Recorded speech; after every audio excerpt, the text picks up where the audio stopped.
Recording में डाल दिया है। गुड मॉर्निंग आप सबको और हैप्पी वीकेंड। वीकेंड का आनंद ले रहे होंगे, है ना। और व्हाट्सएप पे मैसेज भी मत कीजिए, जो आएंगे उनको आने दीजिएगा। अभिषेक जी आप हैं तो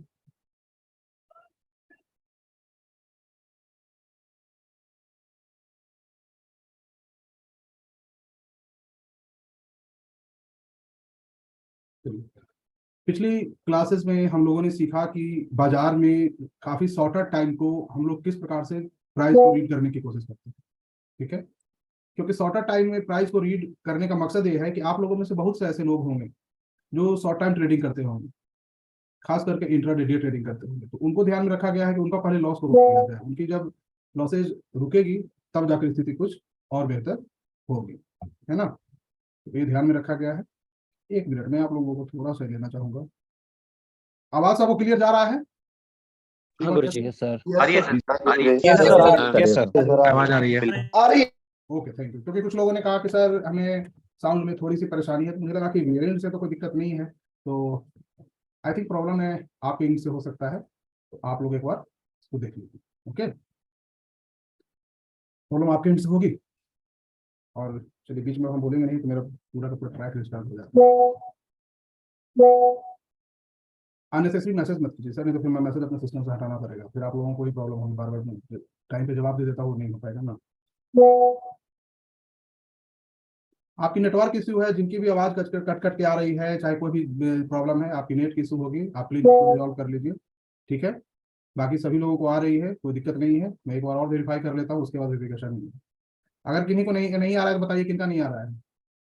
आ रहा है गुरुजी, सब कर रहा है। Okay, thank you. तो चलिए, आ रहा है तो फिर अननेसेसरी मैसेज मत कीजिए, ओके।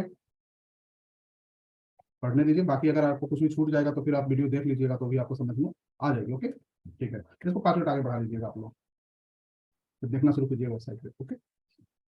कोई परेशानी आएगी वेबसाइट के रिगार्ड में या कुछ भी, तो आप अभिषेक जी से डायरेक्ट कॉन्टैक्ट कर सकते हैं, उनको फोन कर सकते हैं, आपको तुरंत रिजॉल्व कर दी जाएगी, ठीक है। उसके लिए परेशान नहीं होना है, उसके लिए मैं बैठा हूँ। मेन मकसद है कि आपको ये चीजें माइंड में चली जाए, क्योंकि जो चीजें आपके माइंड में चली जाएंगी आप उसको ऑब्जर्व कर लोगे, फिर आपको किसी चीज की आवश्यकता नहीं पड़ेगी।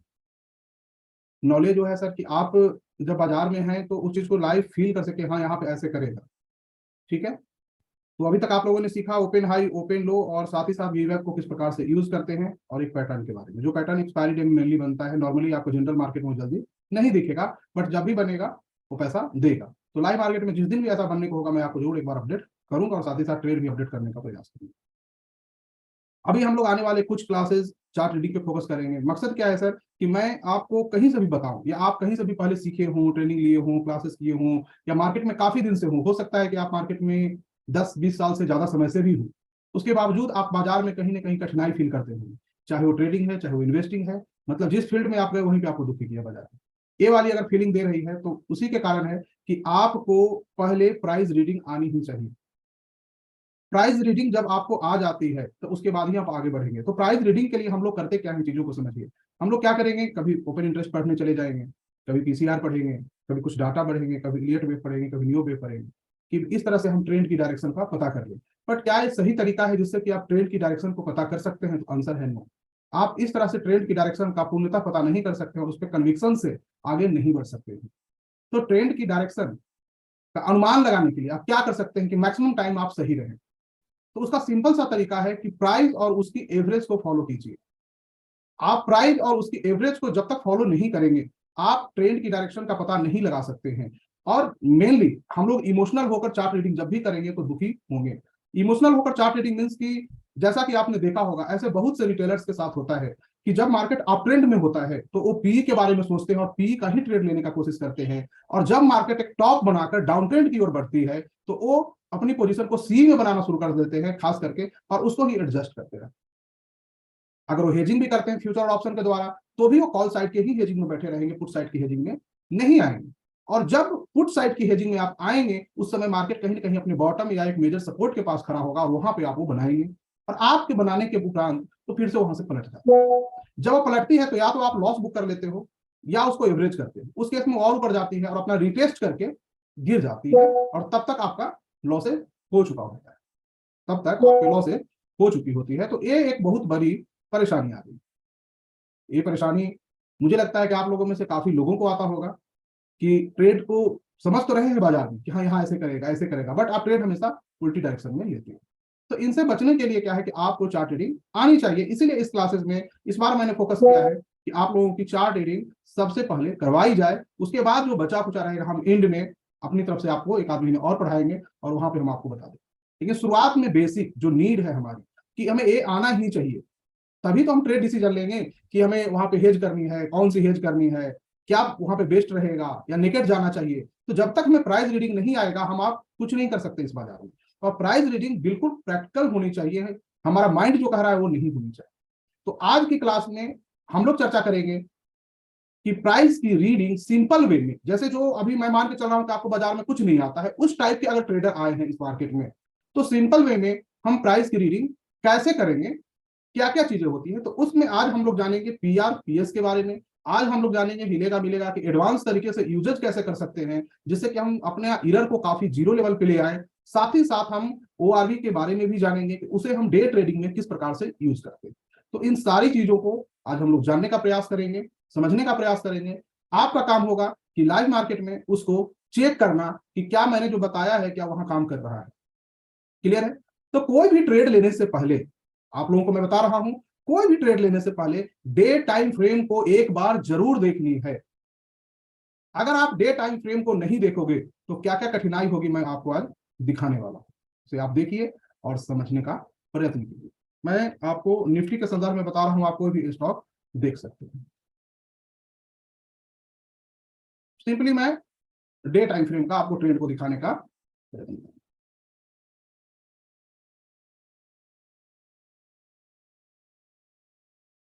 देखिए चार्ट बना हुआ चार्ट में सर बताना बहुत इजी होता है। रनिंग चार्ट आपकी लिटमस टेस्ट होती है।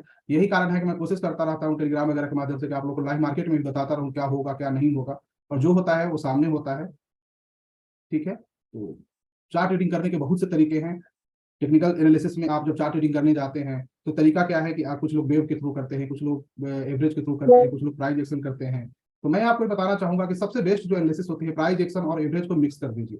इन दोनों को जब मिक्स करके आप एनालिसिस करते हैं तो बाजार को भली भांति समझ पाते हैं। तो चलिए पहले हम डे टाइम फ्रेम पे पता करेंगे कि हमारी जो ट्रेंड है वो मेनली किस साइड में जाने की कोशिश करेगी, तब हम आगे का ट्रेंड की एनालिसिस करते हैं इंट्राडे के लिए।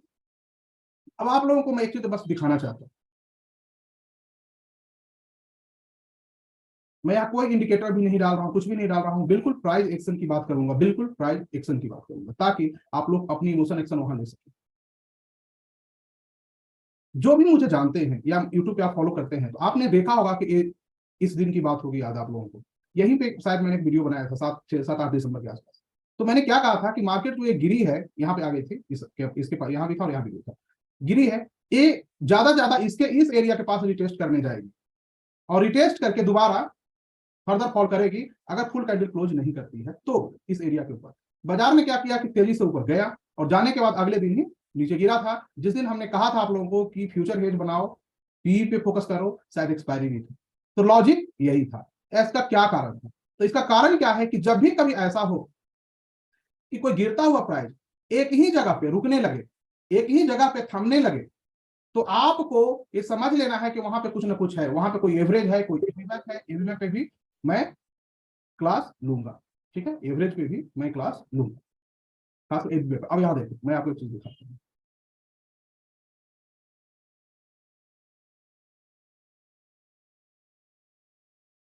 मैंने लिया बस 20 SMA दिखाने के लिए वो क्या करता है। ठीक है, 20 SMA मूविंग एवरेज पे एक अलग सेपरेट क्लास लेंगे जिसपे कि डिटेल में, अब मैं मान के चलता हूँ आप लोग बहुत लोग मूविंग एवरेज जानते होंगे, बट मैं अपने भाषा में शायद आपको बताऊं तो वो पूरी तरह दिमाग में चली जाएगी। अब आप देखो क्या हुआ था, प्राइस यहाँ गिरती है इस लेवल पे और 20 SMA के नीचे आ जाती है। तो 20 SMA के नीचे जब भी प्राइस आ जाए तो याद रखिएगा कि इसके नीचे 2 क्लोज चाहिए। जब भी कोई गिरता हुआ प्राइस इसके नीचे आए तो 2 क्लोज वैलिड होता है, 1 क्लोज वैलिड नहीं होता है, याद रखिएगा। ऊपर जाता है तो 2 क्लोज वैलिड होता है, लेकिन वो 2 क्लोज 20 SMA के आसपास होनी चाहिए, कोई भी प्रीवियस रेजिस्टेंस के पास नहीं होनी चाहिए। अगर वहां होता है तो रिजेक्शन करेगा। इस चीज को समझिए। तो इसका मतलब है कि प्राइस अपने पिछला जो भी रेजिस्टेंस है, रेजिस्टेंस मतलब जहां से प्राइस को ऊपर जाने में कठिनाई हो, सपोर्ट मतलब जहां से गिरता हुआ प्राइस को नीचे जाने में थोड़ा सा कठिनाई हो। तो इसका मतलब क्या है कि रेजिस्टेंस या सपोर्ट के पास ट्रेड लेनी चाहिए, वो ब्रेक नहीं करेगा। तो आंसर है नहीं, ऐसा 100% सही नहीं है। रेजिस्टेंस और सपोर्ट के पास ट्रेड हम सिर्फ रीटेस्ट के कारण ही लेते हैं। अगर वो रिटेस्ट है तो हम ट्रेड जरूर लेंगे, लेकिन अगर वो फर्स्ट टाइम जा रहा है तो हम वहां पे वेट करेंगे कि वो कम से कम आवरली टाइम फ्रेम पे हिलेगा मिलेगा में बाय आ जाए, तभी हम ट्रेड लेंगे। इस वर्ड को 3 बार 4 बार समझिएगा जो अभी मैंने बताया है। वीडियो को रोक रोक कर सुनना पड़ेगा, इस पर नोट्स होगा तो भी मैं बताऊंगा। आज भी एक नोट्स आप लोग को अलग से दिया जा रहा है, क्योंकि कुछ स्टूडेंट बहुत अच्छे नोट्स बनाते हैं और मुझे लगा कि वो लोग काफी मेहनती हैं, उन लोगों की चीजें आप तक भी पहुंचे, तो आप लोग भी मेहनत करें। तो जब भी कभी ऐसी कंडीशन हो कि बाजार गिर रहा हो, एक ही जगह पर 3-4 दिन रुका हो, या पहले से कहीं जाकर, जैसे ये देखिए यहाँ पे ये बाजार गिर गया, तो अगली बार जब मार्केट जाएगा तो प्रीवियस रेजिस्टेंस का काम करेगा, मतलब ऊपर जाएगा तो एक बार प्राइस यहाँ थमने की कोशिश करेगा। तो जीवन में कभी भी आप लोग को ये स्टॉक में ट्रेड करते हैं या कुछ भी करते हैं, प्राइस ऊपर जा रहा है तो आपको यहाँ पे सतर्क हो जाना है। जब इस लेवल रहे तो या तो वहां प्रॉफिट बुक कर लीजिए, या वहां पे सतर्क रहिए कि थोड़ा सा भी छोटे टाइम फ्रेम पे डाउनफॉल दिखाई एक बार निकल जाए, क्योंकि अगर इसे ब्रेक करना है तो गैप अप में करेगा या सुपर कैंडल में करेगा। याद रखिएगा, कोई भी सपोर्ट या कोई भी रेजिस्टेंस के ब्रेक करने में 2 चीजें बड़ा महत्वपूर्ण होती हैं, एक गैप अप या गैप डाउन, या दूसरा सुपर कैंडल। तीसरे चीज में होती है तो उसमें थोड़ी सी और अलग अलग चीजें देखी जाती है, बट वो केस मात्र 5% ही होता है। जनरली ब्रेक ऐसे ही करे, ठीक है।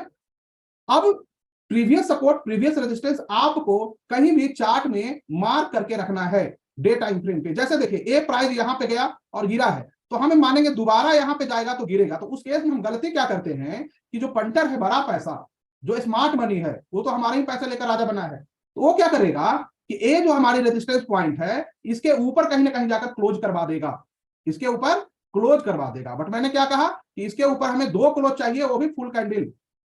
हमें इसके ऊपर 2 क्लोज चाहिए बट फुल। अब उसको समझिए ऐसे, देखिए मैंने दे दिया और थोड़ा सा मोटा कर देते हैं लाइन, है ना, तो आप समझ पाएंगे। ये हमारा है, तो पहली बार जब प्राइस यहाँ पे गया, गिर गया। साउंड आ रहा है सर? सब आ रहा है? आपके साइड सिस्टम में कुछ प्रॉब्लम है? और वीडियो में आप देख लीजिएगा, वहां आपको सब मिल जाएगा। अगर आपको साउंड कोई दिक्कत है, सिस्टम में आपकी प्रॉब्लम है तो ठीक है, ध्यान से समझिएगा, क्योंकि बीच में डिस्टर्ब होंगे तो आप लोगों को मैं जो फ्लो में बताना चाहता हूँ कहीं ना कहीं मिस कर जाऊँ। क्योंकि जब मैं बताता हूँ तो फ्लो में बताता हूँ, क्योंकि मैं मान के चलता हूँ कि जो बताना है दिल से बताओ और जितना मैक्सिमम हो सकता है, ठीक है। तो आप ये देखेंगे कि गिरा, तो इसके ऊपर 2 बार हमें क्लोज चाहिए फुल कैंडल। याद रखिएगा, ये अक्सर आपके साथ होगा। ब्रेकआउट और ब्रेकडाउन में सबसे ज्यादा लॉस होता है रिटेलर का।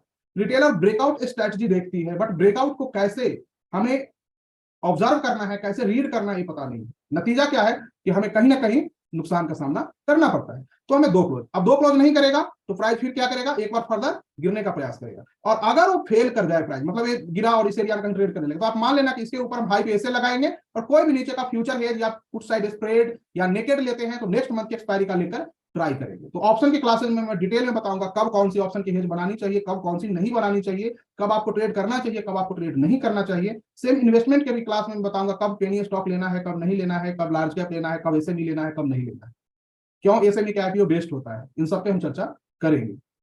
तो उसके लिए जो इन्वेस्टर है अभी रिलैक्स रखिए, इसको देखिए बहुत इंपॉर्टेंट है, क्योंकि अगर हम इसे नहीं समझ पाएंगे तो मूल सिद्धांत को ही भूल जाएंगे मार्केट को, कि ट्रेंड इज फ्रेम। तो ट्रेंड को तो समझना आवश्यक है ना, ये चीज आप याद रखिएगा। अब आते हैं आगे, इसके ऊपर जब प्राइस निकलती है और 2 क्लोज कर जाती है, आप देखेंगे तो हमें मान लेंगे कि यहाँ पे ब्रेकआउट हुआ है, तो इसके जस्ट जो नीचे की चीज है वहां पे हमारा एक एसएल एरिया हम डिफाइन करते हैं ऐसे।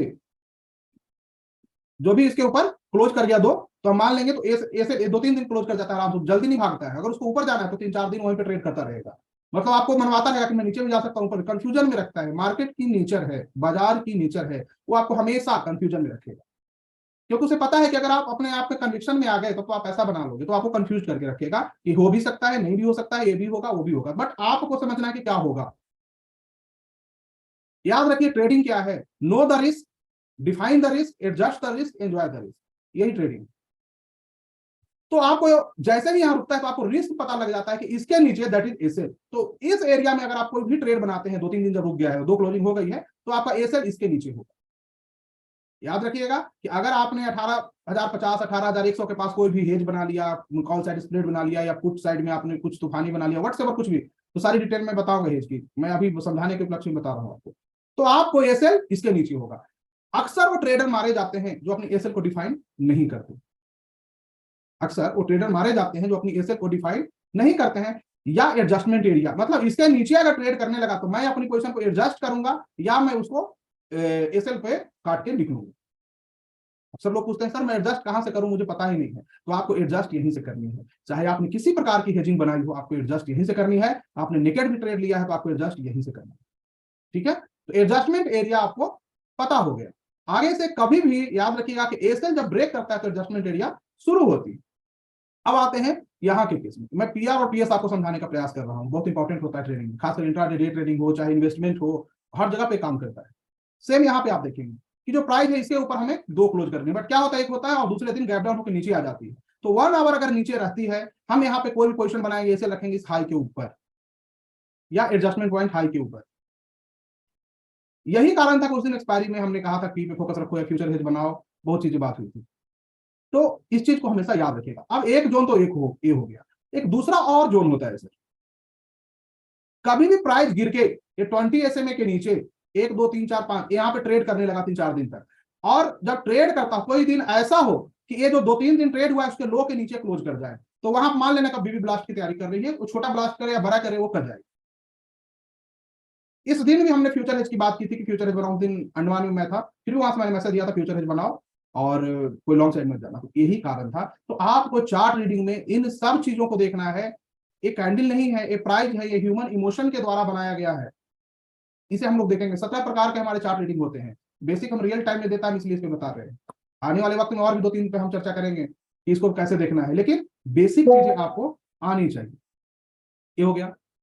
अब यहां पे जब प्राइस थी तो एक बार और हमने चर्चा की थी आप लोगों से कि रिटेस्ट का वेट करो सेल करने के लिए। तो रिटेस्ट क्या होता है? रिटेस्ट होता है प्रीवियस रेजिस्टेंस या कोई moving average dynamic resistance. Moving average, वी बैक, ए वी बैक, ये सारे के सारे डायनेमिक रेजिस्टेंस हैं। और पिवट पॉइंट, बोलिंजर बैंड का एरिया, वो भी जब रेंज बाउंड हो तो स्टैटिक रेजिस्टेंस है, याद रखिएगा। या पीआर और पीएस स्टैटिक रेजिस्टेंस है जो प्राइस के द्वारा बनाए गए। तो 2 तरह के हमारे पास रेजिस्टेंस हैं, इस चीज को याद रखिएगा। एक साइकोलॉजिकल रेजिस्टेंस सपोर्ट भी होता है, खास करके जब वो 0-0 एरिया आता है, जैसे 17,000, 18,000, 19,000, तो ये सब साइकोलॉजिकल रेजिस्टेंस है। 20,000, जैसे 20,000 निफ्टी नहीं गई है, लेकिन 20,000 के पास जब निफ्टी जाएगी तो वहां रेजिस्ट करेगी, वहां से प्राइस एक बार घूमने का प्रयास करेगा। वो सब साइकोलॉजिकल रेजिस्टेंस होते हैं मार्केट में, ये भी याद रखिएगा। फ्यूचर रेजिस्टेंस भी होता है जो हम पिवट पॉइंट के द्वारा जानते हैं। तो पिवट पॉइंट के जब प्राइवेट के चैप्टर में आएंगे हम उस पर चर्चा करेंगे।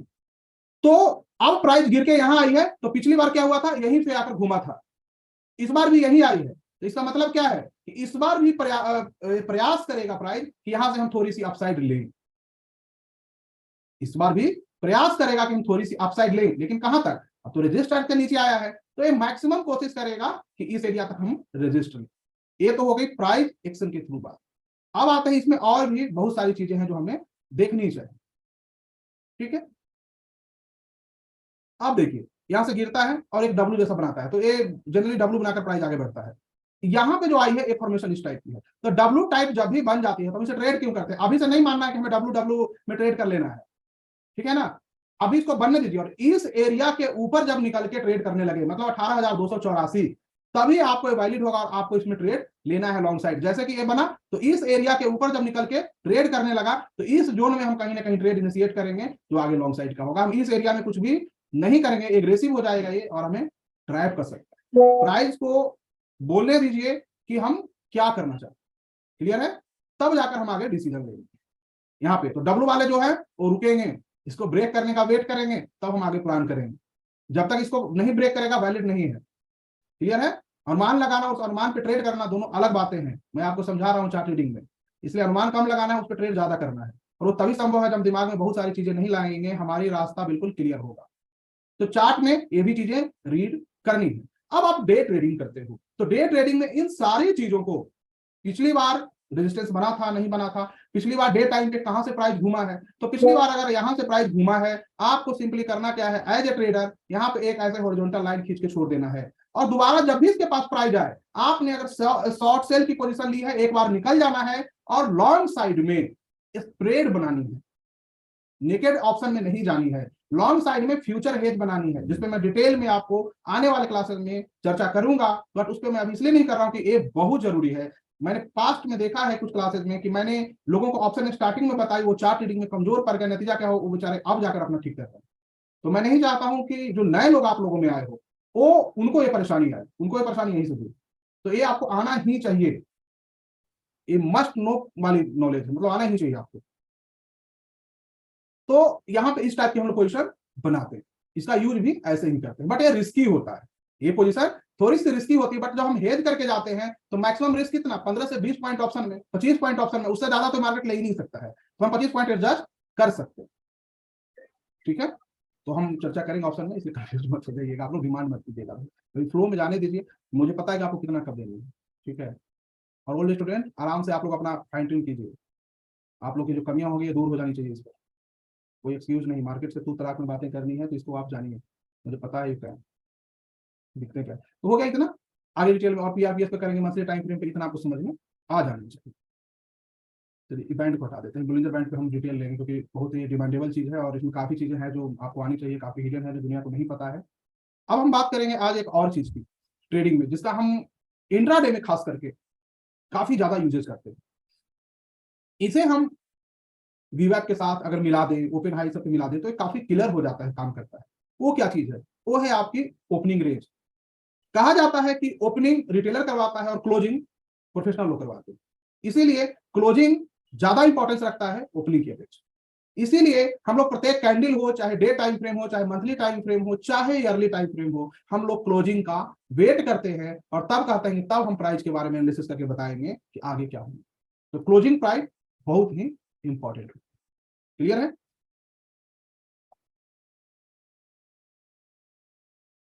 तो क्लोजिंग प्राइस को जानने के लिए एक सिंपल सा इंडिकेटर है जिसको मैंने बताया भी है पहले, लेकिन मैं ब्रीफली इसको बताना चाहूंगा ताकि आप लोग इसको समझ लें। कोई भी UR भी ले सकते हैं, इसमें बस दिखाने के लिए आप हाथ से भी उसको खींच सकते हैं, कुछ नहीं।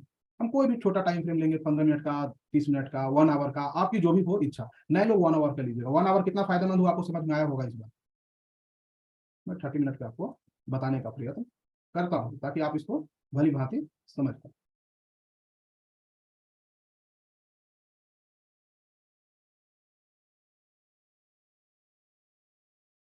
मैं दोनों को ब्लैक कर देता हूँ कलरफुल, आप अपनी इच्छा अनुसार उसको रख सकते हैं। बस ऐसा कर देते हैं तो इससे क्लियर हो जाता है कि इसको आखिर कहना क्या है, जो बीच के प्रॉब्लम होते हैं वो निकल जाते हैं, है ना। अब थोड़ा सा चार्ट अलग आपको दिखने लगेगा, इसके थोड़ा सा चार्ट अलग दिखने लगा, है ना। मैंने 30 मिनट का लिया है, आप 5, 10, 15 मिनट जो भी ले सकते हैं, जो प्रोफेशनल है उनकी बात कर रहा हूँ। ठीक है, नए लोगों के जो टाइम फ्रेम को फॉलो कीजिए 1 आवर का, मुझे नहीं लगता कोई दिक्कत है, 2-3 महीने 1 आवर फॉलो कीजिए, उसके बाद हम लोग टाइम फ्रेम आपका कम करें अभी। और हाँ, ट्रेड ज्यादा मत कीजिए, एक आध लॉट में आप टेस्टिंग के लिए करना चाहते हैं तो वो आप कर सकते हैं, पर उछाल कूद वाले ट्रेड अभी फिलहाल बंद कीजिए, क्योंकि ट्रेड ना भी लेंगे ना तो आप एक अच्छा ट्रेडर बनाने में योगदान करेगा।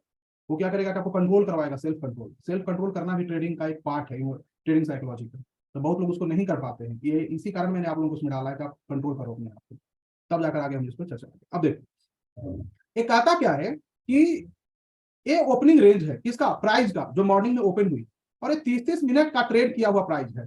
जो कैंडल आपको बना है वो 30-30 मिनट का है, 30 मिनट का। ये कहता क्या है कि अगर प्राइस ये अपने ओपनिंग 30 मिनट के हाई को अगर ब्रेक कर देता है तो प्राइस ऊपर जाने की संभावना सबसे ज्यादा होगी, और प्राइस अगर इस 30 मिनट के लो को ब्रेक करके क्लोज कर जाता है तो नीचे जाने की संभावना सबसे ज्यादा होगी, ए सेल इसके ऊपर। लेकिन बेस्ट एसएल होता है प्रीवियस डे के हाई के ऊपर, जो भी बना बेस्ट एसएल होता है प्रीवियस डे के हाई के ऊपर। याद रखिएगा, आपसे पूछा जाएगा कि बेस्ट एसएल प्रीवियस डे के हाई के ऊपर क्यों, तो प्रीवियस डे के हाई के ऊपर इसलिए कि 99% रिटेलर जो एसएल होता है वो इधर उधर कहीं लगा के रखता है, उसे पता ही नहीं होता कि एसएल कहां लगाना है।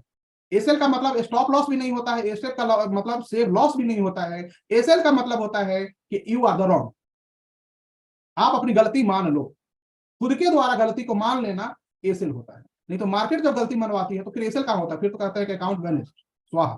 तो मार्केट जब एसएल बताता है तो स्वाहा होता है और कुछ नहीं होता है, तो इसलिए खुद के द्वारा मानिए। तो पिछले डे कोई भी रिटेलर जनरली एसएल नहीं रखता है क्योंकि उसे एसएल हंटिंग करने में बहुत आनंद की प्राप्ति, तो उस आनंद की प्राप्ति आपको ना हो, इसलिए सिस्टम एसएल, मतलब जो एसएल सिस्टम में डाला गया हो ट्रेड लेने के बाद, उसे हम सिस्टम एसएल कहते हैं।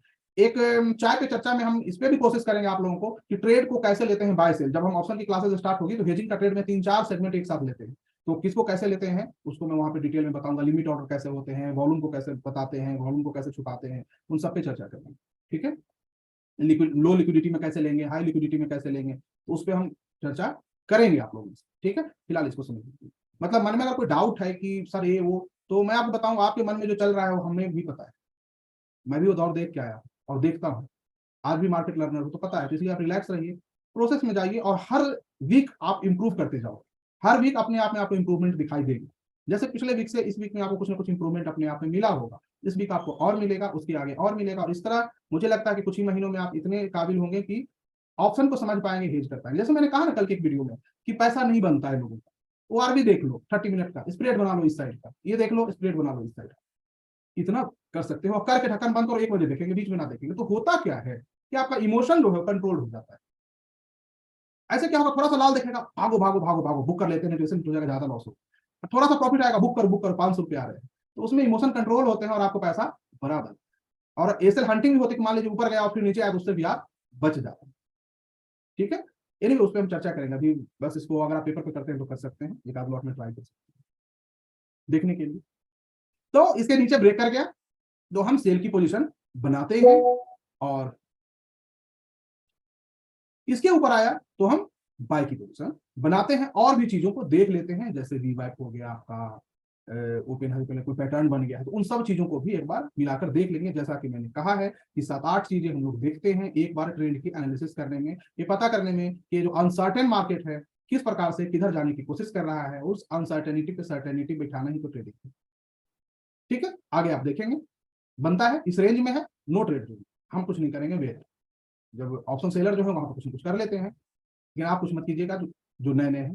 जब ब्रेक कर जाता है तो आगे फर्दर का प्लान करते हो, जब ब्रेक करता है तब आप फर्दर का प्लान करते हो। जब इसके ऊपर होता है तो आपको पता होता है कि क्या करेगा। तो इसके ऊपर अगर आया है और आपको पता है कि हमें बाय की पोजीशन बनानी है, बट याद रखिएगा मार्केट का डे टाइम फ्रेम सेल में है, तो प्रीवियस जो रेजिस्टेंस है पिछले दिन का, उसे हमें रिस्पेक्ट देना है, तो वो आता है इस जगह पे। मार्केट के यहाँ 18,166, तो हमसे 100 पॉइंट ऊपर 18,269, 18,269, मतलब ये इसको रिस्पेक्ट बाजार देने की कोशिश करेगा। इसके ऊपर जब तक नहीं निकलेगा, बुल नहीं आएगा, वो बुलबुला हो जाएगा और आपको पैसा लेके भाग जाएगा। तो हम कभी भी ऐसा बनाते हैं तो डे टाइम फ्रेम को माइंड में रखते हैं कि क्या डे टाइम फ्रेम अपने रेजिस्टेंस से ऊपर है, क्या day time frame bull side में है या बियर साइड में। 20 SMA से ऊपर ट्रेड कर रहा है, बुल साइड में है, 20 SMA से नीचे कर रहा है, बियर साइड में। आप कहोगे सर ये 20 SMA क्या है और ऊपर नीचे क्या है, क्योंकि नए लोगों को शायद पता ना हो। तो सर 20 SMA एक सिंपल मूविंग एवरेज है, मतलब प्राइस ने 20 दिन तक जो ट्रेड किया है उसका एवरेज प्राइस को हम लोग 20 SMA यहाँ कर रहे हैं। वो इंडिकेटर है, इंडिकेटर के द्वारा भी आपको मिल जाएगा, आप मैनुअली भी उसको कैलकुलेट कर सकते हैं, बट अब इंडिकेटर का जमाना है, वो मैनुअल का जमाना नहीं रहा कि आपको पिवट भी कैलकुलेट करना है, मूविंग एवरेज भी करना है, ऐसा कुछ नहीं करना है। आपको डायरेक्ट आप इंडिकेटर के रूप में मिल जाता है। जैसे था ना पहले जमाने में हम लोग फोन नंबर डायरी में नोट करके लिखा करते थे, अब वो जमाना खत्म हो गया, कहाँ लिखते हैं, तो मोबाइल रखता है, हम क्यों याद रखें। दुनिया है जो आसान होती जा रही है, तो वैसे इसमें हुई है कि मूविंग एवरेज आपको इंडिकेटर के रूप में मिल जाती है। मूविंग एवरेज की डिटेल क्लास लेनी, क्योंकि moving average must know chapter होता है, चाहे इन्वेस्टिंग हो चाहे ट्रेडिंग। आप लोग शायद जानते होंगे उसको, लेकिन शायद मेरी भाषा में सुने तो समझ में ज्यादा है, इसलिए। तो अब प्राइस ऊपर आती है और आने के बाद आप देखेंगे कि इस हाई को ब्रेक नहीं करता है, ये कहीं ना कहीं इस हाई तक आता है 18,248 तक और गिरता है। तो ऐसी भी सिचुएशन बने तो वहां पे जो स्मार्ट ट्रेडर हैं इसको ऐसे मान के वहां ट्रेड प्लान करते हैं कि हाई ब्रेक नहीं करना चाहिए पिछले दिन का, है ना। अब यहां से पिछला दिन ये नहीं लेंगे, यहाँ पिछला दिन यही लेंगे, क्योंकि इसमें तो हाई बना ही नहीं, तो पहले दिन हाई ब्रेक कर दिया इसका, तो भूल नहीं हो जाना है कि मैं बुलिश हूं, पिछले दिन का हाई ब्रेक कर दिया है, नहीं। ये जो हाई है इसको देखना है, क्योंकि इसके पिछले दिन वाला इसको नहीं ब्रेक किया है, ये ब्रेक करते हुए जाना है। इसको ब्रेक ए करेगा, इसको ब्रेक ए करेगा तो मार्केट बुलिश, इसको ब्रेक ए करेगा नीचे की तरफ, देखिए इसको ब्रेक ए करेगा नीचे की तरफ क्लोजिंग, और इसके ब्रेक ए करेगा तो मार्केट बेरिश। याद रखिएगा, प्राइस से पूछना कि करना क्या चाहते हो, खुद का दिमाग नहीं लगाना है। आपने ब्रेक किया तो आपको इसके ऊपर आना था ना, आज आप यहीं पे क्यों क्लोज किए हो, तो हमें आप पे डाउट है। इस तरह से करना है। आप लोग जनरल गलती करोगे, सर आपने पिछले दिन कहा था तो ये तो ओपन ही पिछले दिन के हुआ है, तो मेरा तो काम होगा, ये आपको याद रखना, ठीक है, मस्ट। हमेशा बेरिश है तो क्लोज हुआ इसके नीचे, क्लोज हुआ इसके नीचे, ट्रेंड चेंज करनी है तो आओ हाई के ऊपर क्लोज करो, तब देखेंगे। एनीवे आपको इसके नीचे अगर ये कर लेता है, आपको ट्रेंडिंग डे होता है, किसी दिन फर्स्ट कैंडल में इसके नीचे तेजी से गैप डाउन करके छोटा सा क्लोज करता है, छोटा सा गैप डाउन और इसके नीचे क्लोज करता है फर्स्ट कैंडल में ही, तो समझ लीजिएगा मार्केट उस दिन ट्रेंडिंग हो सकती है। लेकिन अगर इसके बीच में ओपन होता है और उसी में ट्रेंड कर रहा है तो हम इसके ऊपर आने का वेट करेंगे। फुल कैंडल आने का नहीं, हाफ भी आएगा तो चलेगा। ठीक है, आपको इसको वेटेज देना है। ये आपको कहीं ना कहीं आपकी ट्रेडिंग में काफी अच्छी भूमिका निभाएगा, आपको ट्रेडिंग को थोड़ी सी इजी कर देगा। सर बड़ा हुआ चार्ट है, आपको लगेगा यहाँ पैसा लगाते हैं, आप इस वाले पे ट्रेड कर लोगे, इस पे नहीं करोगे, इसको देखते रहोगे कि मैं ठहरा रहा मार्केट चलने लगे। मैं बता रहा हूँ ह्यूमन इमोशन ऐसा ही होता है। तो इस ट्रेडिंग से इस पे आने में थोड़ा सा वक्त लगेगा, इसके लिए आपको प्रैक्टिस की आवश्यकता पड़ेगी, जिसके कारण मैं बार बार कहता हूँ नीड प्रैक्टिस प्रैक्टिस। तो समझिए इस बात को, है ना।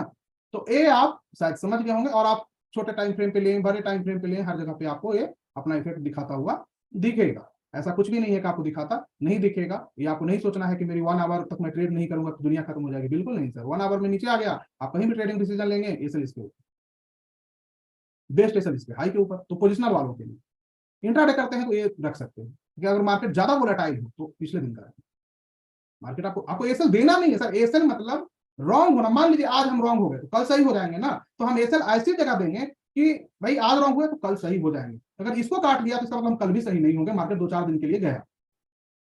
बात को समझिए। आज मान लीजिए इंट्राडे मेरा एसएल कट गया, कल फिर से वो ट्रेड सही चला जाता है तो दुख होता है ना, उस दुख से बचना है।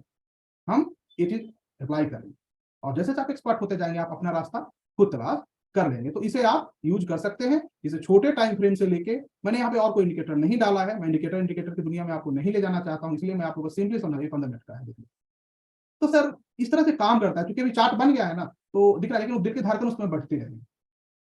ठीक है, अप डाउन करेगा तो शुरुआती आधा घंटा छोड़ दीजिए बाजार को, आप 9:45 पे चार्ट को ओपन कीजिए और उसके बाद देखिए कि अब कहानी कहां से शुरू हुई है। तो शायद आपको बहुत सारा कुछ सीखने को बाजार देगा और आप जो ट्रेड करेंगे वो भी पैसा भी बना के देगा। क्लियर है। अब इसके बीच में देख लीजिए कभी भी ट्रेड कर रहा हो तो एक सपोर्ट भी काम करता है, याद रखिएगा, ऊपर और नीचे का। जो ए रेजिस्टेंस का काम करेगा ये सपोर्ट का काम करेगा इंट्राडे में, ये भी याद रखिए। तो इसके बीच में कभी कोई ट्रेड करने लगे तो आप रिस्की प्लेयर हैं तो आप ले सकते हैं, लेकिन ऐसे पिछले दिन का लो देख रहे हैं ना, जो भी इसका लो पॉइंट है सबसे नीचे उसको उठाइएगा, देख लीजिएगा किसको ब्रेक नहीं किया है बाजार, कहां से उठ गया है। तो हम पीआर और पीएस का यूज करके ओआरबी का हेल्प लेके भी हम डे ट्रेडिंग में इंटर कर जाते हैं, वहां से भी हमारा काम हो जाता है। तो चार्ट रीडिंग करने का महत्वपूर्ण चीज क्या है कि आपको प्रीवियस रेजिस्टेंस और प्रीवियस सपोर्ट को हमेशा वेटेज देना है, प्राइस को देखना है और पूछना है कि ऐसी कौन सी जगह है जहां पे आप जाकर गिर जाते हो, जहां पे जाकर आप बढ़ जाते हो। इसमें डिमांड और सप्लाई भी लागू हो जाता है। तो डिमांड सप्लाई हम आगे चर्चा करेंगे, डिमांड सप्लाई अभी नहीं, तो कंफ्यूजन बन जाएगा। बिल्कुल इसी फोकस की है ना, सस्ता महंगा वाला गेम। तो हम लोग कंट्रोल कब सस्ता महंगा करता है वो भी इसमें होता है बाजार में। चलिए तो इसको हमने कर लिया इतनी बात, अब आपको इसको कर देते हैं। तो अभी आपने पीआर पीएस और इसको देखा, अब बात करते हैं आज की मेन टॉपिक पे आते हैं। हिलेगा मिलेगा तो किस प्रकार से हम लोग एडवांस तरीके से यूजेज कर सकते हैं, जिसमें हम इरर को काफी कम कर देंगे। उसमें और क्या चीजें हम डाल सकते हैं जिससे वो हमें इररलेस बना दे, हमारी कम से कम इरर हो, ऐसे क्या हो सकता है। तो आइए उसको भी जानने का प्रयास करते हैं। हिलेगा मिलेगा को जो नहीं जानते हैं वो यूट्यूब पे हिलेगा मिलेगा का वीडियो पड़ा हुआ, उसको एक बार देख लीजिएगा तो कम से कम वो आपको समझ में आ जाएगा। ठीक है, उसे एक बार जरूर देख लीजिए। हिलेगा मिलेगा जो मैंने इसको डेवलप किया काफी टाइम भी में, तो मैंने बाजार में देखा क्या कि प्राइस है उसके पहले वॉल्यूम आती है, और वॉल्यूम जब आता है तो प्राइस बनता है, और जैसे जैसे वॉल्यूम की रफ्तार बढ़ती जाती है देने का या वॉल्यूम निकालने का मार्केट से, उसी के आधार पर प्राइस की मोमेंटम बनती है।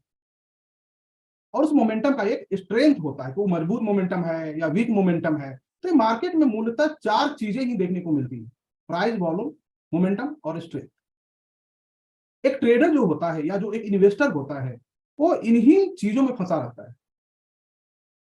उसे समझ में नहीं आता है जब टेक्निकल एनालिसिस में आता है तो भाई किसको फॉलो करे किसको ना करे। कभी इसे फॉलो करेगा, 4 दिन काम करेगा, 5वें दिन वो बड़ा पैसा लगाएगा। वो बड़ा पैसा जिस दिन लगाएगा बाजार वेट करता रहता है कि तुम 2 लॉट या 10 लॉट पे आओ, मैं तुम्हें बता दूंगा, और उसे बता देता है, उस चीज को छोड़ देता है, फिर दूसरे पे शिफ्ट होता है। इस तरह से एक ट्रेडर जंपिंग बेबी बन जाता है ट्रेडर्स। इन चारों को न समझने के कारण। तो क्या बाजार में कुछ ऐसा तरीका है जिससे कि ये जो जितने अप डाउन मार्केट के होते हैं, अगले दिन ऊपर अगले दिन नीचे, क्या उसे हम समझ सके, उसे जान सके कि हाँ इसको हम इस प्रकार से फॉलो करेंगे तो हमारी रिस्क कम हो जाएगा, हमारी लॉसेस कम हो जाएगी, हमारा ट्रेड सही डायरेक्शन में होगा। एक ट्रेडर को सफल होने के लिए इस बिजनेस में तो उसे सही डायरेक्शन में होना जरूरी है, गलत डायरेक्शन में वो एडजस्टमेंट कर सकते हैं अगर हेजिंग जानता है तो, नहीं तो फिर लॉस देगा। तो उसी के लिए हमने इसको डाला है, काफी सिंपल और काफी रिलायबल है। उसके साथ मैंने देखा कि कुछ एरर आती है टाइमिंग में, जैसे जैसे वॉल्यूम बढ़ रहा है, एल्गो का दुनिया आ रहा है, उसे हम दूर कर सकते हैं, और भी मार्केट में बहुत से तरीके हैं उस एरर को हम दूर कर सकते हैं। तो चलिए हम आपको वहां लिए चलते हैं और दिखाते हैं कि क्या क्या चीजें हम लोग करेंगे जिससे कि ये सारी परेशानी हमारी दूर हो जाएगी।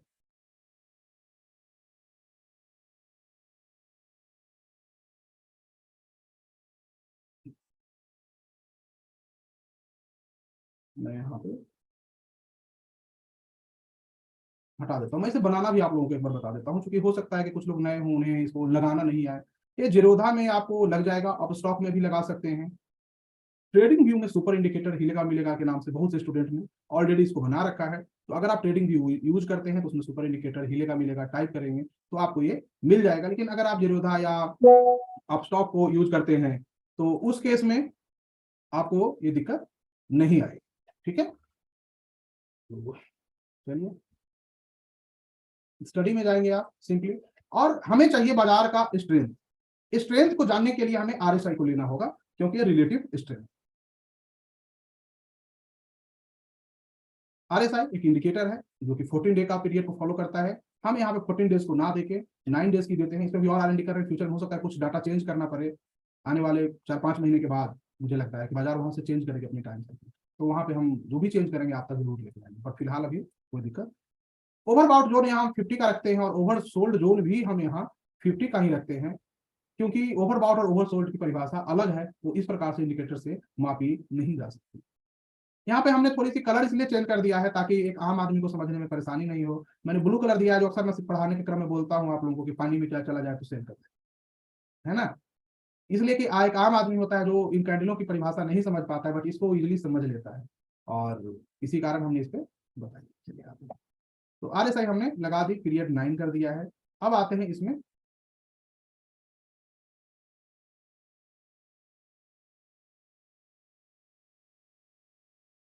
यहाँ पे हम 21 पीरियड का वेरिएबल पे मैं काम कर रहा हूँ। वेरिएबल बहुत अच्छा काम नहीं कर रहा है, दिक्कत ला रहा है इसमें, मैंने छोड़ दिया अभी फिलहाल। इसको यूज कीजिए, 4-5 महीने बाद थोड़ी सी चेंजेस होगी, मैं आपको अपडेट करूंगा। थोड़ी सी वाली बहुत बड़ी चेंजेस नहीं होगी।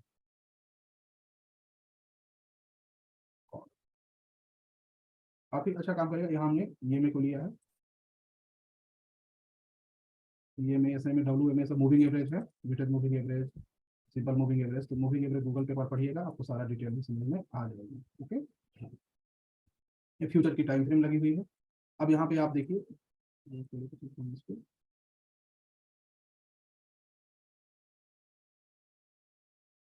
है ना, स्पॉट में लगा दिया है, जाके इस पे आपको समझ में तो लगाने का तरीका ये हो गया।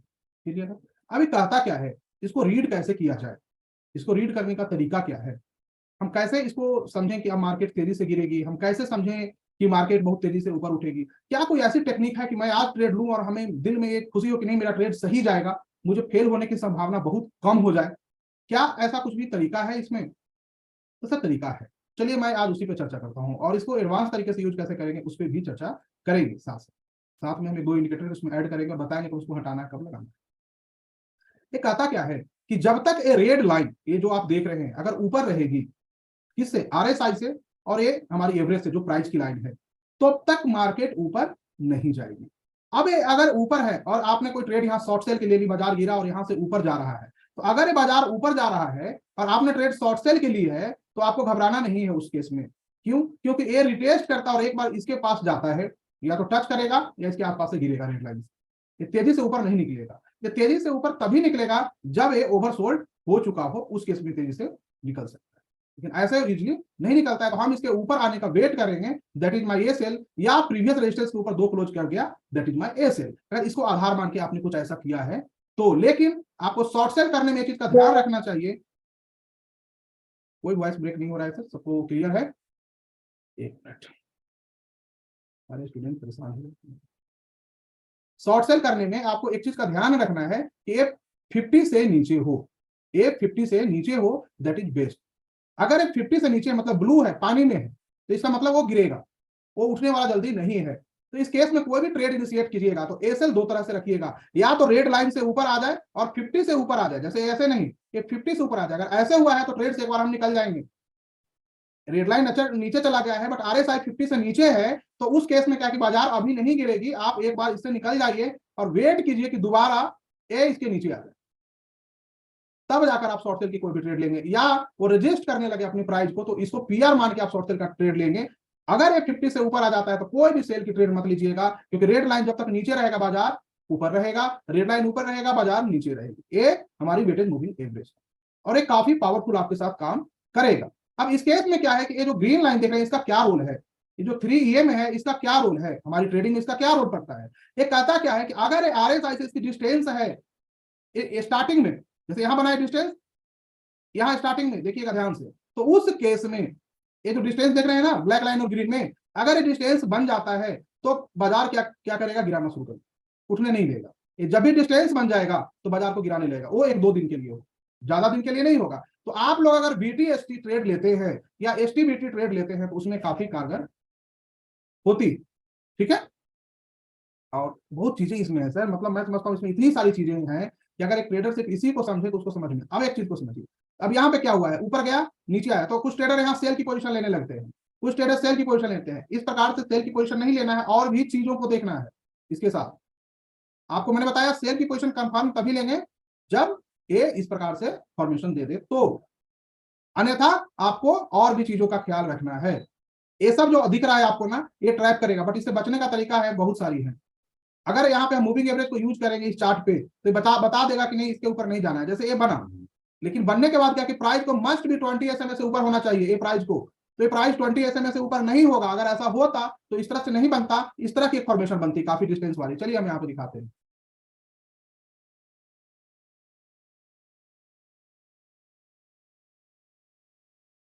देखिए है ना, रजिस्टर कर गया 20 SMA पे, तो ये बता देता है कि मैं, लेकिन मुझे और भी चीजों को देखनी है, तब हम वेरीफाई कर लेंगे हाँ जी आप गड़बड़ कर रहे हो, हमें धोखा दे रहे हो। तो इसको जब हम देखेंगे, इसलिए मैंने कहा कि बाजार में be genius in all master in one, मतलब आपको जानना सब कुछ पड़ेगा, लेकिन करना तो सर एक दो चीज ही आपको है, जो आपके कैपिटल बताए, जो आपका पास्ट लॉस आपका जितना इमोशनल कर रखा है उसके आधार पे ही, आपकी मोरल के आधार पे ही आप आगे अपनी ट्रेड डिजाइन करते हो या इन्वेस्टमेंट करते हो। कोई आपको ये नहीं कर सकता है कि तुम लॉन्ग टर्म 15 साल में रख लो, आप 15 साल के 15 महीने नहीं रख सकते हो। 10% डाउन होगा सर, व्हाट टू डू, 15 साल कैसे रखेगा। तो वही चीज है कि आपका जो कैपिटल है, आपका जो इमोशन है, उसके अकॉर्डिंग ही ट्रेड प्लान करते हैं, बट जानना सब कुछ। रजिस्ट कर गया प्राइस, तो इसको ऐसे होता है कि रेड लाइन से नीचे गया बाय कर लें, क्यों कर लें, आप ट्रेड में सेल में हो तो एक बार निकल जाओ, बट बाय मत करो, रुक तो जाओ। छोटे छोटे मोती पकड़ने से बेहतर है हाथी पकड़ो एक बार में, सारा काम हो जाएगा। तो रुकना है, अगर ऐसी कंडीशन हो प्राइस को बोलने दीजिए कि आप क्या करना चाहते हो। जैसे देखो यहां से रेड लाइन चला गया, आपने कुछ किया, कोई भी ट्रेड अगर सिर्फ इसके आधार पर कर रहे हैं तो, अदर चीजें मैं नहीं डाल रहा हूं कोई पैटर्न वगैरह, तो आपको वेट करना है कि इसके ऊपर आओ और इसके ऊपर आओ और 20 SMA के भी ऊपर आओ, बोथ के ऊपर आओ, तो हम मानेंगे कि आप सही हो, नहीं तो हम नहीं मानेंगे। उस केस में भी हम प्रीवियस सपोर्ट और प्रीवियस रेजिस्टेंस का ध्यान रखें। हमेशा कोई भी ट्रेड इनिशिएट करने से पहले आपको प्रीवियस सपोर्ट प्रीवियस रेजिस्टेंस को लाइन से मार्क कर लेना है और तभी आगे का प्लान करना है। और SL must be closing basis, याद रखिएगा। कुछ लोग कहेंगे सर क्लोजिंग बेसिस हम रखते हैं तो उसमें बहुत बड़ी गिरावट हो गई, तो सर ऐसा बिल्कुल नहीं होगा। अगर कोई न्यूज नहीं है बाजार में कि पाकिस्तान से लड़ाई हो गई, चाइना से हो गई, या कोविड फैल गया अचानक, तब बाजार उस तरह से नहीं रिएक्ट करती, कोई न्यूज में ही करेगी। इसलिए तो मैंने कहा पिछले दिन कहा एसएल रखेंगे, क्यों कहा है, ठीक है। तो इसको हटा देते हैं आप, क्योंकि इसके भी क्लास नहीं होंगे तो आप कंफ्यूज कुछ नहीं। आप लोग टी कॉफी लेकर आराम से बैठिए, घर में क्या दिक्कत है, तो ऐसे भी ठंड हमारे यहाँ बढ़ा हुआ है। ये आपको समझ में आ गई। इसी में जब हम हायर टाइम फ्रेम में जाएंगे तो कहानी कुछ और मिलता है आपको। हायर टाइम फ्रेम में जाएंगे तो कहानी कुछ और मिलेगा। तो जितना बड़ा टाइम फ्रेम, पैसा उतना ही बड़ा होगा। तो हायर टाइम फ्रेम में आते हैं तो हमारा जो आप देख रहे हैं निफ्टी को क्या बोल रहा है, वीकली टाइम फ्रेम पे हिलेगा मिलेगा क्या बोलता है, हिलेगा मिलेगा हमारा कह रहा है कि भाई हम तो गिरेंगे, हम तो रेड लाइन ऊपर है। इसका मतलब क्या है, इसका मतलब यह है कि प्राइस तब तक ऊपर नहीं जाएगी जब तक इस रेड लाइन वीकली बेसिस पे मार्केट क्लोज ना कर जाए। मतलब इसके पास जाएगी तो गिर जाएगी, यार से इसके पास जाएगी तो गिरने की कोशिश करेगी, याद रखिएगा। तो इसलिए कोई भी एग्रेसिव लॉन्ग साइड की पोजीशन नहीं बनानी। प्राइस में यही बता रहा है ना, वीकली पे टाइम फ्रेम पे ऊपर है तो प्राइस ऊपर जाएगी तो गिर जाएगी। क्लियर है? डे टाइम फ्रेम पे तो है ही नहीं, तो लेकिन ये प्रीवियस सपोर्ट के पास खड़ा है, तो कहता क्या है कि हम प्रीवियस सपोर्ट पे तो हम एक बार रिएक्शन ले लें। तो मंडे को कहता है क्या तो हम गैप अप करेंगे या हम गैप डाउन करेंगे। मोस्ट चांस है कि इसको गैप अप करनी चाहिए, मैं मान के चलता हूं। क्यों? क्योंकि वीकली टाइम फ्रेम पे भी ये अपनी 20 SMA के पास है, आप यहां देखेंगे और चार्ट को ऐसे रीड कीजिएगा, बहुत इंपॉर्टेंट चैप्टर है आज का। ये वीकली टाइम फ्रेम जब भी इस एवरेज प्राइस के पास आया है, प्राइस भागा है 3 वीक पास्ट में और भागा है, इस बार भी यहाँ पे है, तो कोशिश करेंगे कि भागे ना भागे थोड़ा सा ऊपर तो आ ही जाए। लेकिन याद रखिएगा इसके नीचे अगर वीकली क्लोजिंग कर जाता है तो फिर थोड़ी सी कहानी बदल जाएगी, फिर मार्केट कह देगा अच्छा चलता हूँ, दुआओं में याद, तो फिर वो लोअर बोलिंजर बैंड तक चली जाएगी, तो हम लोग अपडेट करेंगे आपको, वॉइस मैसेज या वीडियो जैसा भी हो अपडेट तो करेंगे आप लोग। क्लियर है ना? तो क्रिटिकल जोन पे खड़ा है, बट कोई दिक्कत नहीं है, इसको याद रखिएगा, घबराना नहीं, हमें तो बस एनालिसिस करनी है इसकी, उसके अकॉर्डिंग ट्रेड प्लान करनी है, क्योंकि प्राइस अपने एवरेज को रिस्पेक्ट करेगी। तो ये हो गई वीकली टाइम फ्रेम की कहानी। इन्वेस्टमेंट में इसका काफी बड़ा रोल होता है। मंथली में भी हमारा वही रोल चल रहा है, मंथली में भी कह रहा है कि नहीं अभी तो हम भाई रहेंगे ऐसे ही, हमारा कुछ नहीं हो सकता, हम ऊपर जाएंगे, देखिए किया ना कल, फिर उसके बाद रिएक्शन ले लिया टेस्ट करने के बाद, तो ये चीजें कर रहा है। तो अब सवाल है कि ये सब तो प्रॉब्लम है सर, कुछ और इसका टेक्निक बताइए कि हमें ये सब से बचा जा सके, इससे कैसे बचा जाए, यही ज्यादा जान लेती है आम आदमी का, यही सब जान लेता है, हमें इससे कैसे बचा जाए। याद रखिएगा कभी भी रिटेलर को ट्रैप करना है तो पीआर को ब्रेक करेगा, है ना, हिलेगा मिलेगा, जब पीआर को ब्रेक करेगा तो इसका जो हमारा आरएसआई है उससे कम आरएसआई होगा, तो समझ लीजिएगा कि एक हमें ट्रैप करेगा बहुत ही गंदे तरीके से। आरएसआई 92, रिलेटिव स्ट्रेंथ 92 जाने में 17,959 मतलब 18,000 के आसपास में गया, बट आप ब्रेक करके गए और आप नीचे हो, तो इसको डाइवर्जेंस भी पढ़ते हैं कुछ लोग, तो वहां पे आप ट्रेंड लाइन लेंगे तो डाइवर्जेंस जैसा बनेगा, बट बनने के बाद आपको दिखेगा, जिसको मैंने बना के एक बार आप लोगों को टेलीग्राम के माध्यम से दिया भी था। वो कहता क्या है कि स्ट्रेंथ हमारा नीचे जा रहा है बट प्राइस हमारा ऊपर जा रहा है, तो दैट इज रॉन्ग। यही पढ़ाया जाता है ना कि भाई स्ट्रेंथ हमारा नीचे जा रहा है, 92 स्ट्रेंथ था तो आप 18,000 पे, तो अभी 71 है, तो आप उसको प्लस कैसे कर गए। तो यहाँ पे ब्रेकआउट दिखाकर आम आदमी को कहा जाता है कि तुम कॉल साइड में बैठो, तुम फ्यूचर हेज में बैठो, तुम नेकेड कॉल बाय करके बैठो, तुम पुट शॉर्ट करके बैठो, हम तुम्हें बहुत पैसा देंगे। बट प्राइस कह रहा है कि नहीं ये गलत है। तो आगे से आप लोग जब भी कोई ट्रेड इनिशिएट करें और जब भी इस टाइप का ब्रेकआउट दिखे और हिलेगा मिलेगा आपको इस टाइप का बताए, और ये यहाँ हायर है प्राइस लोअर है, ये यहाँ ऐसे, तो आप वहां रुकना है, आपको कहना रुको बताते हैं। और एक बार जब ये गिर जाए यहाँ से रिजेक्ट कर जाए प्राइस, तो वेट करना कि एक बार दोबारा फिर तुम इसके आसपास हो। अभी गिरने दीजिए, हमारा ट्रेडेबल नहीं है, 1 2 3 दैट इज नॉट ट्रेडेबल, छोड़ दीजिए। ओपन लो को भी ब्रेक किया होगा, है ना, ओपन बराबर लो प्राइस देख रहे हैं, ओपन लो को भी ब्रेक कर दिया, बट हमारा यहाँ पे एक लाइन बना हुआ है, तो हमें वेट करना है और दोबारा फिर कभी ऊपर जाने की कोशिश करें और हिलेगा मिलेगा बता दे, आप शॉर्ट सेल का पोजीशन लीजिए, ए सेल इस हाई की। तो ये पूरी कहानी उस समय आपके ब्रेन में होनी चाहिए। आप कहोगे सर हिलेगा मिलेगा तो बाय में था, हम गिर क्यों गए। अरे भाई यहाँ तो स्ट्रेंथ से पूछो कि आप यहाँ तक जाने में 92 आते हो, यहाँ 71 पे आपको क्या मिल गया। अब बड़ा जल्दी इतने ही शॉर्टर टाइम में, एक साल समय लगाते तो समझ में आता कि नहीं जी ये टाइम वाइज करेक्शन पूरी हो गई है। मार्केट में दो तरह की करेक्शन होती है, टाइम वाइज करेक्शन और price wise correction. Time wise correction उसे कहते हैं जो 5 साल 7 साल से ट्रेड एक ही रेंज में हो रहा है, that is time wise correction. Price wise correction उसे कहते हैं कि तेजी से फॉल किया, तेजी से ऊपर आए, कोरोना टाइम में। सारी इन हम चर्चा करेंगे आप लोगों से डिटेल में, टाइम वाइज क्या है, प्राइस वाइज क्या है, आने वाले वक्त में उन सबकी चर्चा आपसे की जाएगी, तो आप उसको माइंड में बस रखिए। तो इसको इस प्रकार से भी आपने देख लिया, अब ये समझ में आ गई। अब आते हैं यहाँ पे एक और, अब ट्रेंड की स्ट्रेंथ है तो ट्रेंड की इंटेंसिटी भी होगी, ट्रेंड की एक इंटेंसिटी भी होगी, तो हम यहाँ पे एक ट्रेंड इंटेंसिटी का यूज करेंगे।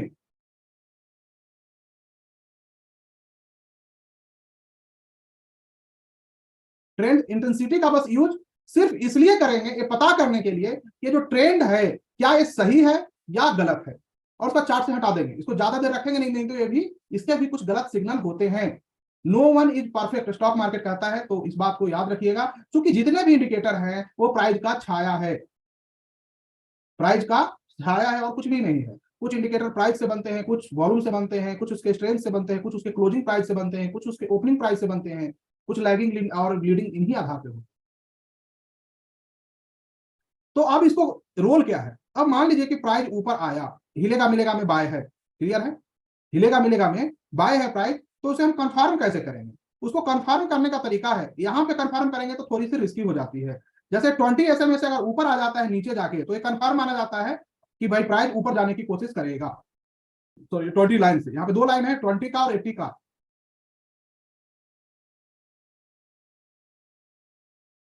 इस तरह की 2 लाइन है, आप देख सकते हैं, आप लोग खुद से लगा लीजिएगा। तो गिरता हुआ प्राइस जब इसके ऊपर आ जाता है और हिलेगा मिलेगा भी बाय में होता है, तो ये माना जाता है कि प्राइस ऊपर जाएगी, अगर कोई वहां पे पीआर पीएस नहीं है तो। याद रखिएगा, वर्ड में जोर देके कह रहा हूं, अगर कोई पीआर पीएस नहीं है तो। मैं ये चार्ट रीडिंग पे बिल्कुल नहीं, मतलब एक्सट्रीम लेवल की क्लास ले रहा हूं आप लोग।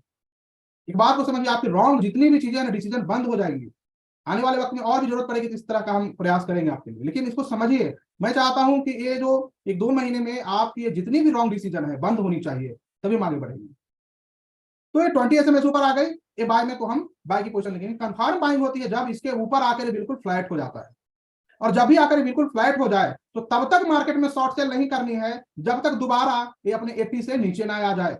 जब 80 से नीचे आ जाता है तो पूरी तरह कंफर्मेशन होती है कि बाजार को गिरने की संभावना बहुत ही ज्यादा है, साथ ही साथ हिलेगा मिलेगा का रेड लाइन ऊपर होना चाहिए। तो हिलेगा मिलेगा की ट्रेंड को कंफर्म कर देगा कि भाई ये ट्रेंड किधर जाएगा। वो भी 100% नहीं होगा, दिमाग आप रॉन्ग किसी भी समय हो सकते हैं। मार्केट कहता है कि आप मेरी छाया को फॉलो करते हो, मैं दाएं से बाएं मुड़ जाऊंगा, छाया बदल जाएगी। तो आपको इसके लिए ऑलवेज रेडी रहना है, और उससे आपको बचाएगा आपकी हेज। हेज एक इंश्योरेंस प्रोडक्ट है, याद रखिएगा। हेज हमें बताता है कि जब मेरी ट्रेड रॉन्ग हो जाएगी तो भाई इतना ही इंश्योरेंस प्रीमियम देना होगा, अगर आप एडजस्ट नहीं करते हो तो, और मार्केट बहुत ही इधर उधर हो जाएगा तो इंश्योरेंस प्रीमियम है, याद रखिएगा। तो ये चीज हम ध्यान रखेंगे। जब भी ये जाकर फ्लैट हो जाता है तो ट्रेंड को कंफर्म करता है कि ट्रेंड की इंटेंसिटी जो है वो काफी हार्ड है, काफी फास्ट है, बाजार पे अब जब तक नहीं गिरेगी, जब 80 से नीचे आ जाएगी तो गिरेगी। अभी जैसे ही यहाँ पे आती है, इस पे आकर मैच भी कर गया ब्लैक और रेड, तो उस दिन आप एसटीबीटी ट्रेड ले सकते हैं, सिर्फ टच कर गया उतने में ले सकते हैं, क्योंकि यहीं पे रहेगा तो टच करने लगता है, मुड़ जाता है,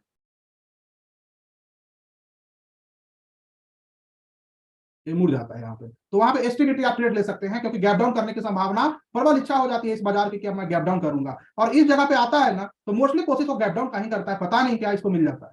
इस जगह पे आएगा और वो सीरीज चला देगा, कभी sometime gap up gap down की सीरीज चला देता है।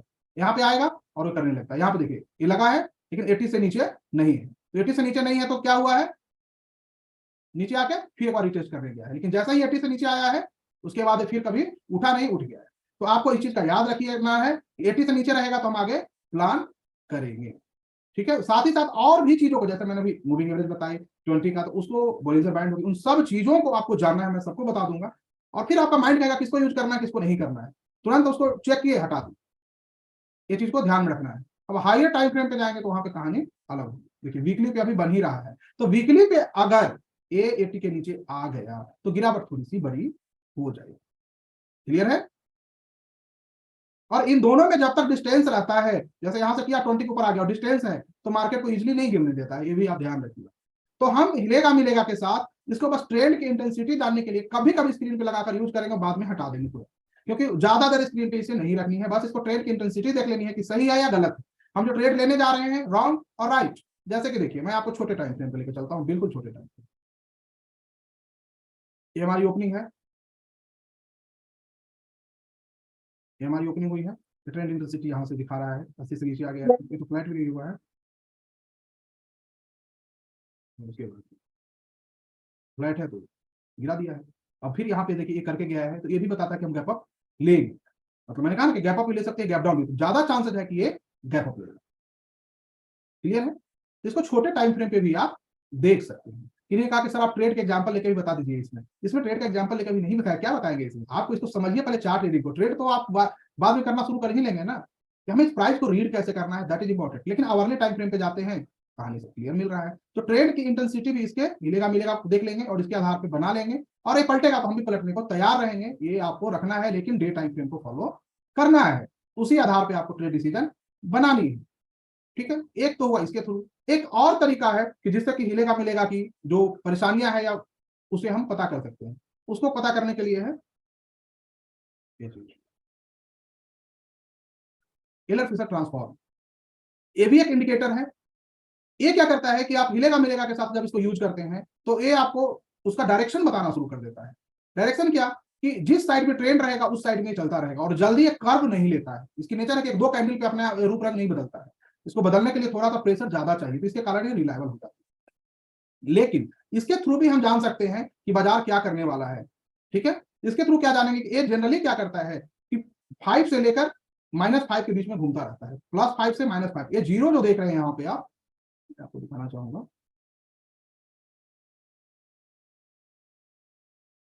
ये जीरो का जो एरिया है इसका एक बहुत ही बेहतरीन सपोर्ट और रेजिस्टेंस का काम करता है। प्राइस कहता है कि जीरो से नीचे जब तक रहेगा मार्केट सेल में रहेगी, और ये जब जीरो से ऊपर आ जाएगा तो मार्केट बाय में रहेगी। और जीरो के गिरता हुआ बाजार जब जीरो के पास जाता है तो वो एक रेजिस्टेंस की तरह काम करता है और वो उसको गिराने का प्रयास करेगा। जैसे देखिए यहाँ पे क्या रेजिस्ट कर रहा है, तो ये फिर से नीचे जाने का प्रयास करेगा। ये चीज आपको ध्यान रखना है। और एक बार इस तरह से घूम गया, हिलेगा मिलेगा, आपको बता देता है कंफर्मेशन, तो आप इस आधार पे भी सेल का ट्रेड लेकर जा सकते हैं। लेकिन अगर ये जीरो के नीचे चला गया और हिलेगा मिलेगा भी सेल में दे रहा है और मार्केट इस प्रकार से कर रहा है, तो कोई भी प्रीवियस हाई लगा के आप पोजिशनल ट्रेड सेल का लेंगे। एसेल आपका होगा हिलेगा मिलेगा बाय में आ जाए, चाहे एक जीरो के ऊपर बाय में आ जाए। एक प्राइस वाइज एसेल नहीं रखेंगे, इंडिकेटर वाइज एसेल, उस केस में आपका एसेल जनरली नहीं जाता। अब आप देखेंगे गिरता है, जीरो के पास जाकर रुक जाता है, फिर गिरता है, फिर जीरो रेजिस्ट करता है, फिर इसको गिराता है। तो इस प्रकार से ये भी आपको एक तरह से मार्केट का एक विजन दे देगा माइंडसेट में कि हो क्या रहा है। तो इन पे लगा के एक बार चेक कर लेना है, ट्रेड लेने से पहले आराम से चेक कर लेना है कि हो क्या रहा है। अगर प्राइस कभी भी कह रहा है कि रेंज बाउंड मार्केट है, तो ये जीरो के पास जाकर इस तरह से उछल कूद करने लगेगा। तो आपको क्या करना है कि आराम से इस पे एक हॉरिजॉन्टल लाइन, इस पे एक हॉरिजॉन्टल लाइन ले लीजिए और इसको ट्रेड करते रहिए। लो पे आए तो बाय, हाई पे जाए तो सेल। जिस दिन इसको ब्रेक कर ले यहाँ पे, आप लॉन्ग साइड पोजिशन जाएंगे। ठीक है, अब अर्ली टाइम फ्रेम पे कभी सेल और बाय आ जाए तो उसको भी आप इससे पता कर सकते हैं।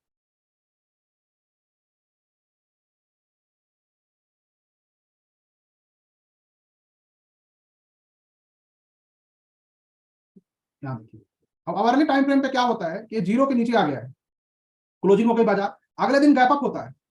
ट्रैप करने के लिए अक्सर किसी बाजार को अगर गिरना है, मैं आपको बता देता हूं, मार्केट को अगर गिरना है तो पहले ऊपर जाएगी, आपको ट्रैप करेगा, फिर गिरेगी। अगर इंट्राडे में मार्केट को गिरना है तो अगर ओपन हाई का केस नहीं बना है तो मोस्ट ऑफ केस में ये होगा कि गैप अप करेगा और उसके बाद गिरना शुरू करेगा। वो ऐसा इसलिए होता है क्योंकि आम आदमी को ट्रैप की जाए। इसलिए मैंने आप लोगों को कहा कि 1 आवर वेट करो, क्योंकि 1 आवर में जितने कांड करने होंगे बाजार को वो कर ले। और आपने देखा होगा कि जब आप उसे यूज कर रहे हैं 1 आवर को, तो आपकी जो ट्रेड डिसीजन है वो काफी बेहतर हो गई, आपकी लॉसेज होने की संभावना काफी कम हो गई, क्योंकि 1 आवर में ट्रैप करने के लिए काफी ज्यादा वॉल्यूम की आवश्यकता पड़ेगी। तो अब ये जीरो से नीचे है, तो ये जीरो के नीचे जब तक रहेगा मार्केट में बाय की पोजीशन नहीं आएगी, एक्सेप्ट पीआर और पीएस। पीआर पीएस के केस में आ जाएगा, क्योंकि ओवरबाउट ओवरसोल्ड हो जाता है वहां पे जाते जाते। तो इसको आप इस तरह से भी यूज कर सकते हैं। तो हिलेगा मिलेगा को ट्रेंड को कंफर्म करने के लिए इसको एक दो चीज लगाएंगे, उसको हटा देंगे, बाकी ये काम करता है और काफी अच्छा काम करता है।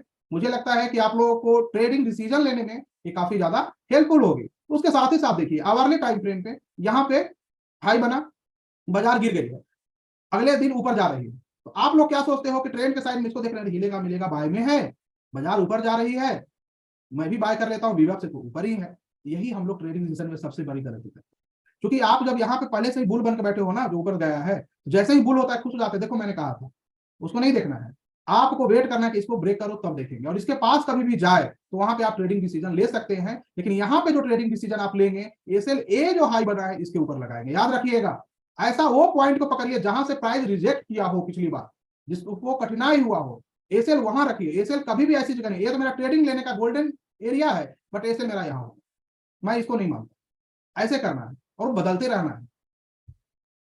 एक अच्छा ट्रेडर में ये गुण होता है, वो समझता है इन चीजों को। या अच्छे इन्वेस्टर में भी ये गुण होता है कि वो देखता है कि प्राइस से बार्गेन कहाँ करना है, बार्गेन द प्राइस। आपको ट्रेडिंग करो चाहे इन्वेस्टिंग करो, अगर आप इसे बिजनेस मानते हो तो बिजनेसमैन का पहला रूल है, सस्ता लो महंगा बेचो, कम में लो और ज्यादा में बेचो। क्लियर है? यहाँ पे क्या है कि वहां लो जहां से आपकी रॉन्ग होने पे भी मार्केट की फी काफी कम हो। जब मार्केट की फी काफी कम होगी तो आप मार्केट से बार्गेन कर सकते हैं।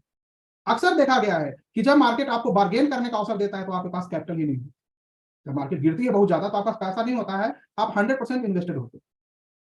तो आप वो इसलिए होता है कि इन चीजों को नहीं समझ पाते हैं, कब लेना है, कहां लेना है, किसको लेना है, ये 3 चीजें रखें। तो आपको ये याद रखना है आगे से जीवन में कभी भी बने तो। अब ये यहाँ बना है ना, तो इसको भी याद रखना है।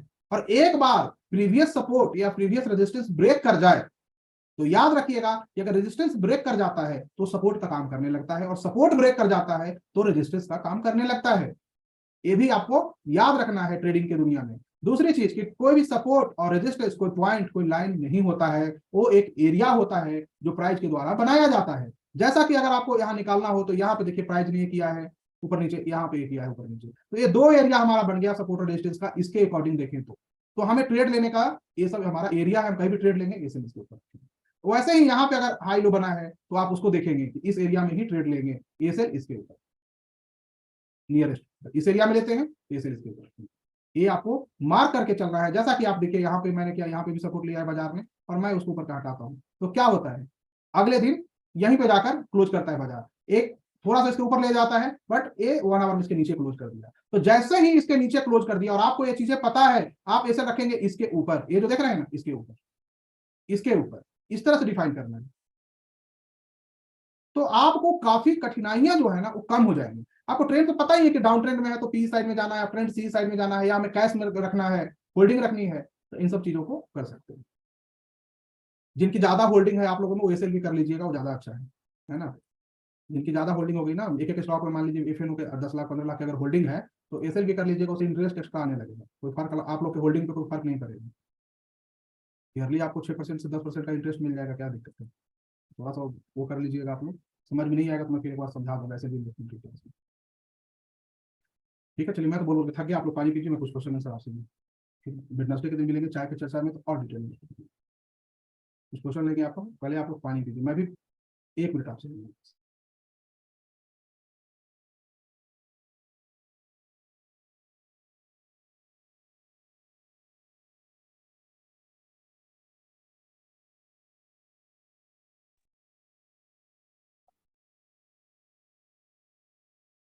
चलिए हैंड राइज कर लीजिए, कुछ क्वेश्चन लिया जाए, देखिए आज किनका किनका क्वेश्चन ले पाते हैं, शिकायतें पूरी नहीं होती हैं। राजा रंजन साहब क्या क्वेश्चन है आपके? Pranam sir, very good morning. Thank you for giving this opportunity. This is my first batch. I've been following you for the past 1.5 year. Hindi मुझे अच्छी तरह समझ में आता है, बोलने में थोड़ा दिक्कत है, थोड़ा गलती है तो थोड़ा मान लेना। सर बेसिकली मैं ज्यादातर इन्वेस्टमेंट में ही फोकस करता हूँ क्योंकि मैं ऑफिस गोइंग हूँ, ज्यादा टाइम नहीं मिलता है, बट प्लान भी रखता हूँ बिकॉज आजकल ना there is high uncertainty everything, इसलिए मैंने सोचा ट्रेडिंग का भी एक रख लेते ताकि ये पैसिव इनकम देगा। सर अभी आपने हिलेगा मिलेगा में एडवांस्ड है बताया sir, so the same thing can be also applied in stock sir? हाँ बिल्कुल, लाइक अभी निफ्टी में आपने बताया, बिकॉज इसमें बिहेवियर अलग होते हैं ना सर स्टॉक और निफ्टी का, थोड़ा उसमें जानना चाहता हूँ उसमें क्या हम दिमाग में रख के काम करना चाहिए जब एफएनओ स्टॉक्स में काम करते हैं। स्टॉक में वोलेटिलिटी कम होती है, ठीक है, निफ्टी की अपेक्षा। तो स्टॉक में जो नए ट्रेडर हैं वो अगर स्टॉक में ट्रेड करते हैं तो उनके लिए ज्यादा बेनिफिशियल होता है अगर एफएनओ में वो जाना चाहते हैं तो। लेकिन स्टॉक की अपनी एक डिमेरिट है इंडिया में। क्या है डिमेरिट? कि एक तो मंथली एक्सपायरी है, इंडिया में वीकली एक्सपायरी मिल जाता है। दूसरी, मंथली एक्सपायरी होने के बाद फिजिकल डिलीवरी का सिस्टम है, ये और बुरा है एक आम आदमी के लिए।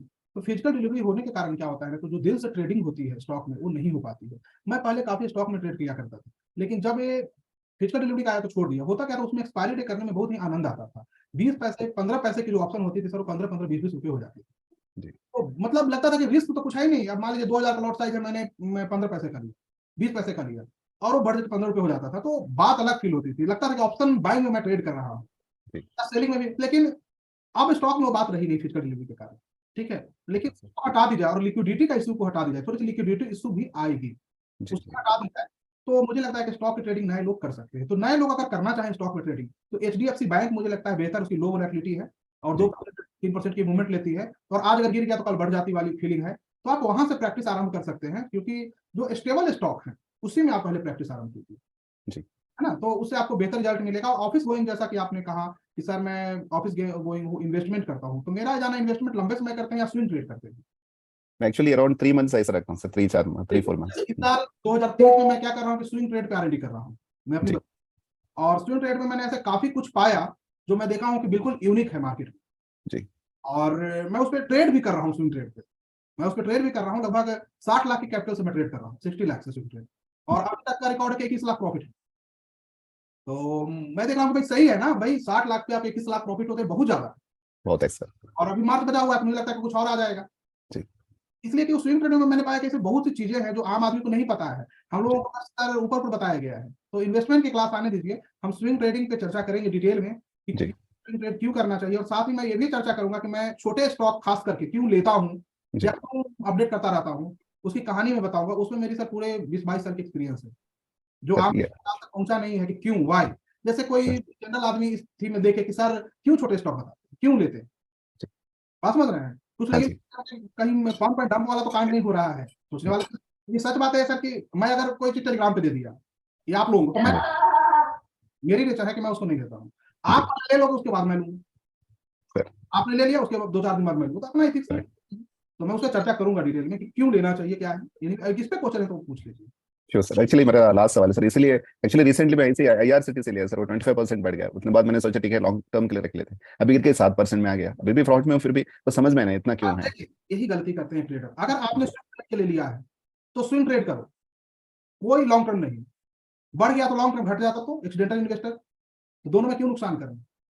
स्विंग ट्रेड तो स्विंग ट्रेड, स्विंग ट्रेड में डिफाइन कीजिए कि यहाँ पे हमें निकलना है, इसका ये रीजन है। और अगर आप लॉन्ग टर्म की ट्रेडिंग करते हैं, इन्वेस्टिंग करते हैं, तो लॉन्ग टर्म कीजिए, विजन बिल्कुल क्लियर रखिए। विजन में अगर दोष हो जाएगा तो ये बाजार फिर आपको छोड़ेगा नहीं। हम लोग इसमें गड़बड़ हो जाता है सर, बट विजन को क्लियर रखिए। और अगर दिल से आवाज आ भी जाए कि नहीं हमको लॉन्ग टर्म रखना है, तो आधा तो बुक कर ही लीजिए, 50% आपको बुक करना ही है। Okay sir, thank you. धर्म साहब क्या क्वेश्चन है आपका? D446। प्रणाम प्रणाम प्रणाम, आप अनम्यूट कीजिए अपने आप को सर। प्रणाम सर जी। हाँ प्रणाम प्रणाम जी।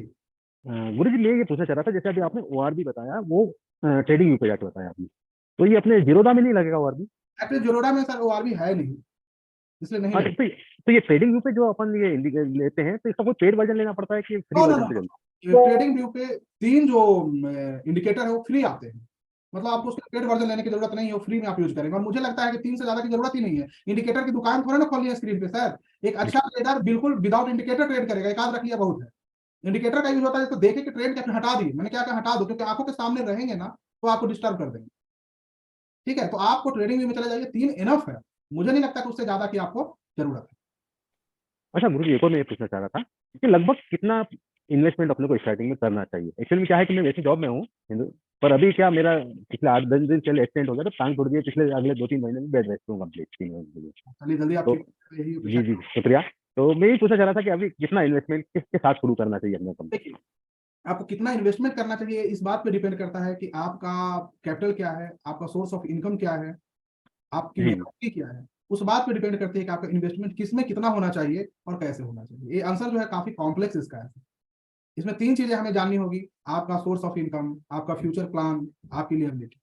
ये 3 चीजें पता होगी तभी बताया जा सकता है कि आपको इन्वेस्टमेंट इसमें कितना करना चाहिए, इसमें कितना करना चाहिए, और कितने दिन के लिए करना चाहिए और कैसे करना चाहिए। क्योंकि सर मैं पहले भी बता चुका हूँ यूट्यूब के माध्यम से, इंडिया में 90% लोगों को इन्वेस्टमेंट करना नहीं आता है। Investment is much harder than trading.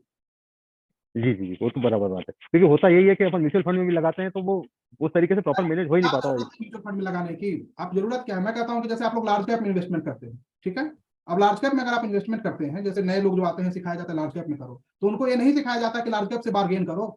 आपको मान लो कि अभी सर रिलायंस चल रही है 2500 रुपए की, जी हम 2500 रुपए में रिलायंस ना लेके हम क्या करेंगे, तो रिलायंस की 2300 की पुट ऑप्शन को सेल करेंगे अगले महीने की या उसके अगले महीने की। अब रिलायंस को कहेंगे कि या तो तुम 2300 पे आ जाओ, नहीं तो वो पूरा पैसा मेरा, बार्गेन करेंगे ना। तो आप 100% कॉन्फिडेंट होकर ट्रेड भी कर रहे हैं और प्राइस से बार्गेन भी कर रहे हैं। सारी दुनिया 2500 पे लेगी, आप उसको 200 पॉइंट नीचे लोगे। तो एक चीज तो सिखानी चाहिए आम आदमी को, हम सिखा के आ रहे हैं। जी ये चीज हो गई। प्लस आपकी अगर कोई ऐसी इन्वेस्टमेंट जो FNO में ट्रेड करती है, तो उस पर NSE का SLB प्लान होता है, SLB security lending and borrowing वाला, वो कर लेंगे तो 6 से 10% उसमें भी मिल जाता है, वो भी तो कर सकते हैं। आपका मतलब सिक्योरिटी बचा हुआ, इक्विटी उतना ही है, डिविडेंड भी आप ही को मिलेगा, बोनस भी आप ही को मिलेगा, बट 6 से 10% आपको साइड से आ रहे हैं। गुरु जी, क्या बताया आपने? SLB? SLB तो ऐसी ऐसी चीजें मार्केट में आम आदमी को बताया नहीं जा रहा है, कुछ और बता दे रहे हैं, तो गलत बात है। हमें पता होना चाहिए कि हमें बार्गेन करनी है प्राइस से, ठीक जी है जी जी क्लियर। तो हम उस पर आएंगे सर, इन्वेस्टमेंट चैप्टर पे तो हम बात करेंगे आपसे डिटेल में। बट फिलहाल इन 4 ट्रेडिंग को जरूर जानिए, क्योंकि आज आप जॉब में हैं, एक टाइम आएगा जब रिटायरमेंट होगी या कुछ अनसर्टेनिटी लाइफ में हो, लेकिन इसे आपको पता है तो कम से कम चलना तो सीख लेंगे ना। और जी जी अक्सर एक ट्रेडर या इन्वेस्टर यही गलती करता है कि इसको अंडर एस्टिमेट कर देता है। अंडर एस्टिमेट करने में उनका भी कोई दोष नहीं है, क्योंकि मार्केट में सर इतनी सारी चीजें हैं, इतना ज्ञान है, ज्ञान बांटना आसान है सर, अप्लाई करना मुश्किल है। तो इतना ज्ञान है कि लोगों को समझ में नहीं आता है क्या अप्लाई करूं क्या ना करूं। सच बात यह है कि आपको वही चीज यहां सीखना है जो मार्केट आपको लॉस करके आपको सिखाए। जो मार्केट में ट्रेड करके आपने लॉस किया है, अगर वो लॉस आपको जो सिखा देता है, दैट इज रियल लर्निंग। यही कारण है कि मैं आप लोग कहता हूं कि loss is a great teacher. जी जी जी और मैं जो आपको सिखाता हूँ, अपनी जो लॉस किया हूँ, जो एक्सपीरियंस मिला, वही मैं बताता हूँ। जब मैं आप लोगों को बताता रहता हूँ सर, तो मेरे पास ना कोई बुक्स होता है, ना कोई PDF होती है, ना कोई पावर पॉइंट होता है। जो अंदर से आवाज आता है वही मैं बताता हूँ। इसी कारण मैं कहता हूँ कि बीच में रोकना मत, नहीं तो मैं बता रहा हूँ कि मेरा फ्लो टूट जाएगा। ठीक है, तो इसको समझिए, और ये अगर आप समझेंगे आपकी सारी चीजें क्लियर हो जाएंगी। जैसे जो आज मैंने बताई, कल बाजार खुलेगी, आप उसको बाजार में चेक करेंगे। जैसे पिछले सप्ताह मैंने बताई, बाजार खुली, आप लोगों ने चेक किया, कुछ समझ में आया कि क्या हो रहा है, आवरली टाइम फ्रेम क्यों इंपॉर्टेंट है। देख रहे हैं ना, फर्स्ट 10 मिनट में ऊपर जाता है, फिर नीचे आ जाता है, फर्स्ट 10 मिनट में नीचे जाता है, एक ऊपर जाकर फिर नीचे आ जाता है। 1 आवर करेंगे तो एक प्रॉब्लम से छुटकारा। हाँ वो तो हुआ है गुरु जी।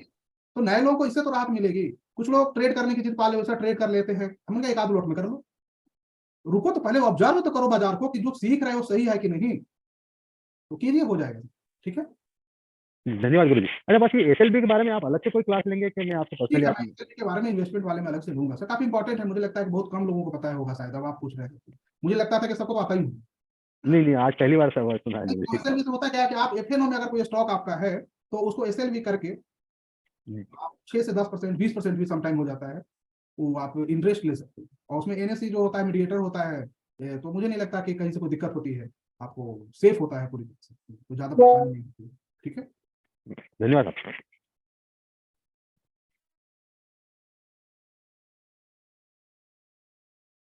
और आप लोग जूम में अपना रोल नंबर प्लीज रख लीजिए, जो लोग भी है। मैं पुराने स्टूडेंट से भी रिक्वेस्ट कर रहा हूँ, प्लीज। हमें जब बात करते हैं तो पता होता है ना हम किन से बात कर रहे हैं। विजय दत्ते जी, आपने रोल नंबर नहीं रखा है विजय जी। हेलो सर, प्रणाम सर। हाँ, प्रणाम। ये मुझे चेंज नहीं करना को आ रहा था। कोई बात नहीं, कोई बात नहीं, क्वेश्चन नहीं। ये पीआर और पीएस जानना था सर। पीआर और पीएस, ठीक है। पीआर पीएस तो काफी पीआर मतलब प्रीवियस रेजिस्टेंस, जो पिछली बार प्राइस जहां पे जाके गिर गया हो उसको ऊपर जाने में कठिनाई आई। पीएस मतलब पिछला सपोर्ट, प्रीवियस सपोर्ट, मतलब प्राइस वहां, जैसे देखिए ये हमारा है पीएस, रिसेंट पीएस क्या है, ए एरिया है 17,803। तो प्राइस जब 17,803 आया तो मैंने टेलीग्राम पे मैसेज किया आवरली चार्ट पे फोकस करो, मंडे विल बी इंटरेस्टिंग। और आपने देखा आवरली टाइम पे ऊपर भाग गया, और अब ये ब्रेक नहीं करेगा तो मार्केट को नीचे जाने में कठिनाई देगा। ये क्या करेगा, एक बार रिटेस्ट करने की कोशिश जरूर करेगा। रिटेस्ट पॉइंट आता है लगभग 17,964 के आसपास। ठीक है, ये इसका रिटेस्ट पॉइंट है कल के लिए।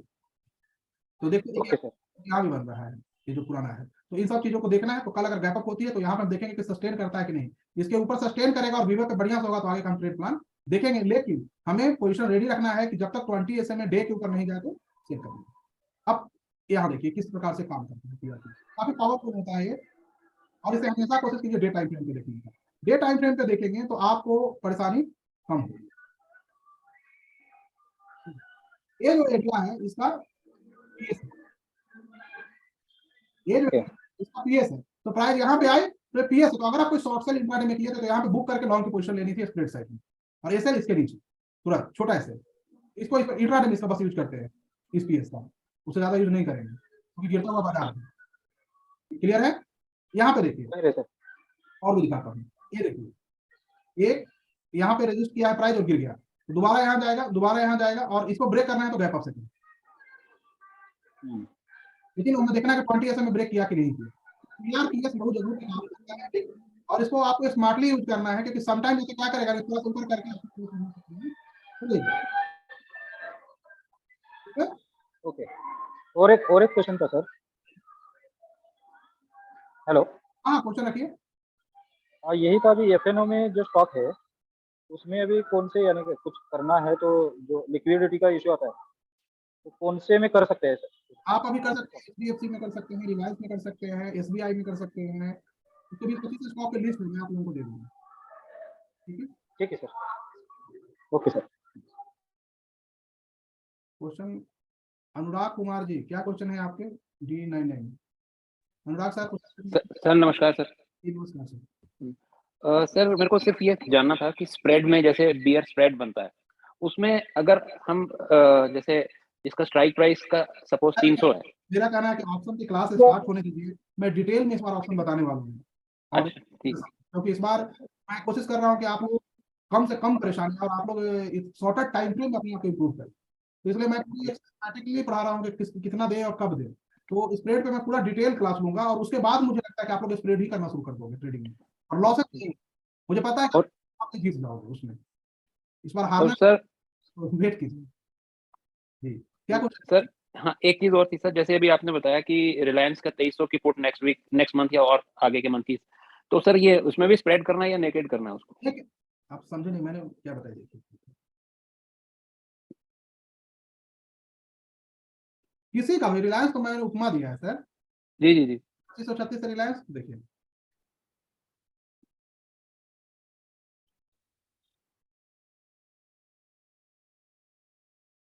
अब उसमें लिक्विडिटी वहाँ है कि नहीं ये पता करना होगा, ओपन हुआ है कि नहीं हुआ है, समटाइम ओपन भी नहीं होता है ना, फरवरी वाला ओपन होता है।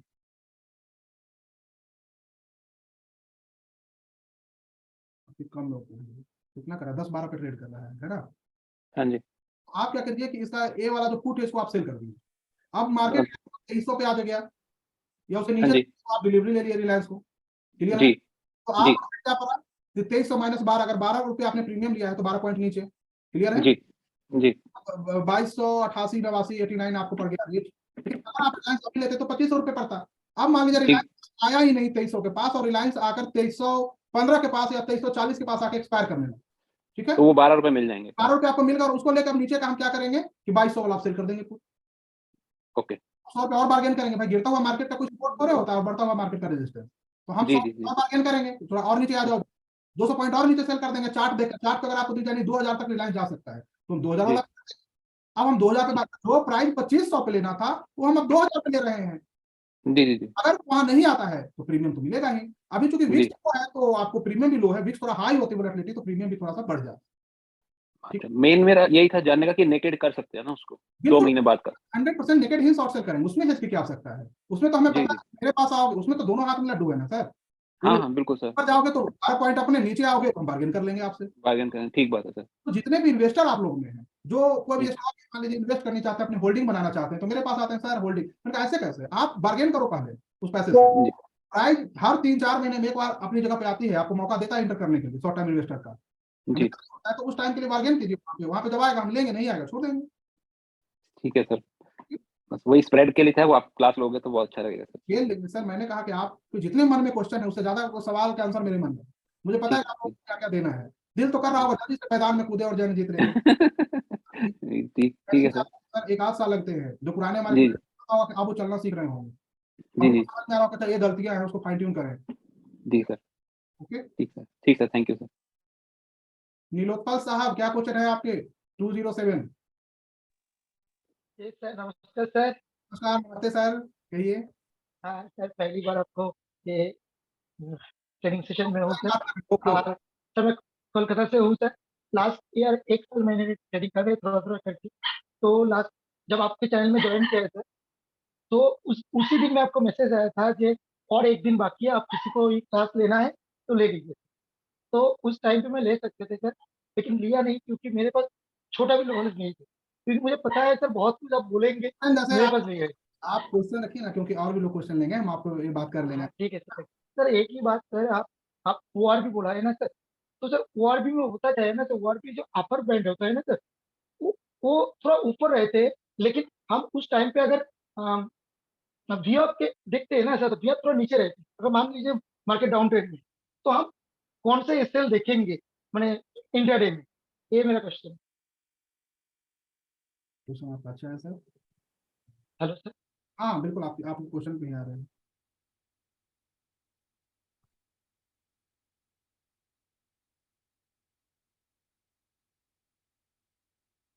आपको समझाने की जरूरत है क्योंकि ये क्वेश्चन मुझे लगा कि और बहुत लोगों का हो सकता है आप लोगों में, है ना। तो बना हुआ चार्ट बड़ा सुंदर लगता है सर, यहाँ पैसा लगाते हैं वहाँ हो जाता है, पर ऐसा रियलिस्टिक है नहीं ना, उसके लिए आपको ये जानना बहुत जरूरी है, क्योंकि मैं नहीं चाहता हूँ कि जब बाजार में आप सामना करें तो कोई डर नहीं।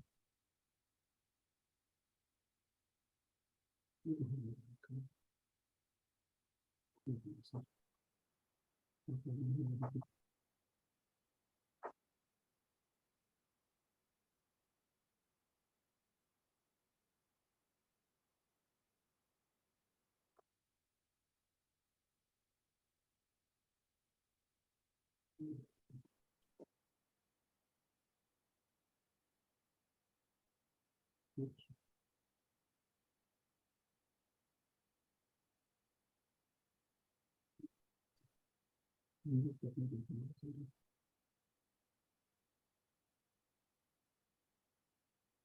सेगमेंट में आप पूछ रहे थे, किस स्टॉक में? आप सर किसी भी देखिए, निफ्टी में देखते हैं। फ्यूचर में। फ्यूचर में देख लेते हैं, सही है।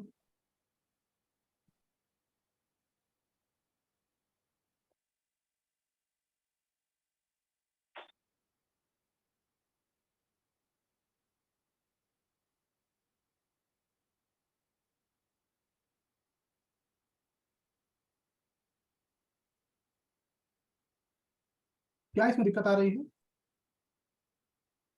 सर वॉर भी लगाइए एक बार।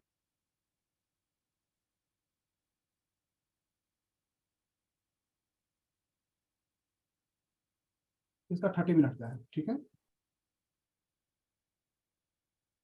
15 मिनट का, ओके, इसको 15 मिनट लेते हैं। क्या इसमें दिक्कत आती है? अच्छा, वो ORB का अपर बैंड होता है ना सर, वो तो हमारा ऐसे होंगे सर, हम छोड़ देंगे, डे टाइम देंगे। हाँ हाँ, लेकिन बिना थोड़ा बहुत नीचे होंगे, तो हाँ, हम उस टाइम पे क्या करेंगे? आप यहाँ पे जब होते हैं तो लगता है कि एसएल काफी बड़ा है, राइट? हाँ, आपको ये फील करवाएगा, या एसएल यहाँ बड़ा है, आपको लगेगा कि ट्रेंड बहुत ज्यादा हो चुका है मार्केट में और हम काफी लोअर पे ले रहे हैं, तो मार्केट फिर से बैक करेगा तो मुझे लॉस बहुत बड़ा होगा। आपको ये फील करवाएगा ये? वो एग्जैक्टली सर। एक मिनट सर, तो आपने बोला है सर अगले दिन का वो ऐसे लग दीजिए, कोई दिक्कत नहीं था, हम स्ट्रेट करके जाएंगे। अगले दिन का लेकिन जहां आपने बोला है ना सर। हाँ, अगले दिन का जब किया वो सिस्टम में एसएल होगा, एक्चुअल एसएल इसके हाँ, एक क्लोज होगा, एग्जैक्टली सर। सिस्टम और एसएल। आपने बीमैप के हाँ, सिस्टम एसएल इसलिए देना आवश्यक है कि कल को कोई न्यूज आ गया रनिंग मार्केट में कि चलो जी कोरोना बढ़ गया, चाहे पाकिस्तान से कुछ झगड़ा हो गया, इंडिया से हो गया, कुछ भी हो गया, क्या जानता है दुनिया, तो उस केस में सर ये बचा लेगा आपको, तो सिस्टम में बस रखना, क्लियर है? श्योर। और डरिए मत कि मेरा एसएल बहुत बड़ा हो गया था, छोटा हो गया, अभी बहुत बड़ी बन जाए 15 मिनट की ट्रेडिंग, तो आप उस दिन ट्रेड नहीं करना 1 घंटे तक। अगर फास्ट 15 मिनट की काफी बड़ी बन जाए, लंबी सी, तो आपको उस दिन ट्रेड 1 घंटे तक नहीं करना है। याद रखिएगा, no position is always a position, position ना होना भी पोजीशन, ठीक है? Sure sir. मेरे सवाल है सर, जे आप बीमैप के ऊपर 2 क्लोजिंग होंगे तो हम निकल जाएंगे, हाँ और बिल्कुल। उस टाइम पे हो सकता है जो अपर बैंड भी ब्लास्ट नहीं हो रहा है, मैंने ORB का अपर बैंड क्रॉस नहीं कर रहे, तो हम कौन सा देखेंगे? तो वहां पे वो डिपेंड इस बात पे करता है सर कि वो कहाँ पे प्राइस है, जैसे कि मैं बता रहा हूँ आपको, ऐसा बहुत सी कंफ्यूजन आपको आएगी वीवेक में।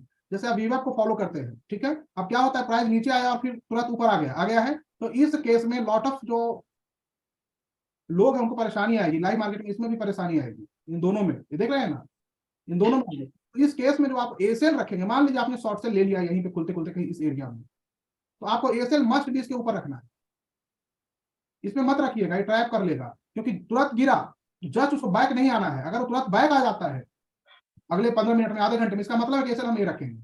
लेकिन अगर ये सस्टेन कर लेता है काफी देर तक, जैसे नीचे सस्टेन कर लिया और उसके बाद अगर ऊपर जाने का प्रयास करे, तो एसेल आपका विवाद से ऊपर होगा।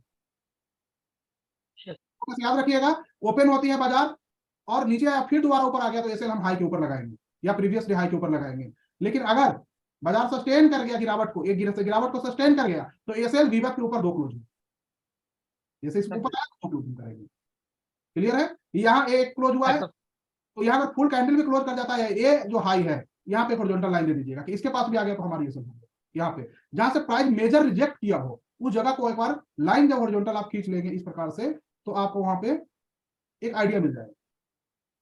ऐसे समझ में नहीं आएगा, तो आपको जो प्राइस यहाँ जा रहा हो ना, और आपने यहाँ शॉर्ट सेल कर दिया विवक में टच करते ही, बात को समझिए, तो आपको डर लगेगा ऊपर जब जाएगा, तो बहुत सारी चीजें मन में ख्याल आता है कि अब तो क्या होगा, तो अब घबराइएगा मत, आप आराम से इसको रखिएगा, क्योंकि हम स्प्रेड में है या हेज में है, तो क्या बिगाड़ लोगे, यहाँ से वहां में ज्यादा डिस्टेंस नहीं है, तो ये जरूर ध्यान रखिएगा। एसेल मतलब याद रखिएगा सर, गलती मान लेना, एसेल मतलब स्टॉप लॉस और सेव लॉस नहीं होता है। हम लोग अक्सर छोटे छोटे एसेल की तलाश में मर जाते हैं।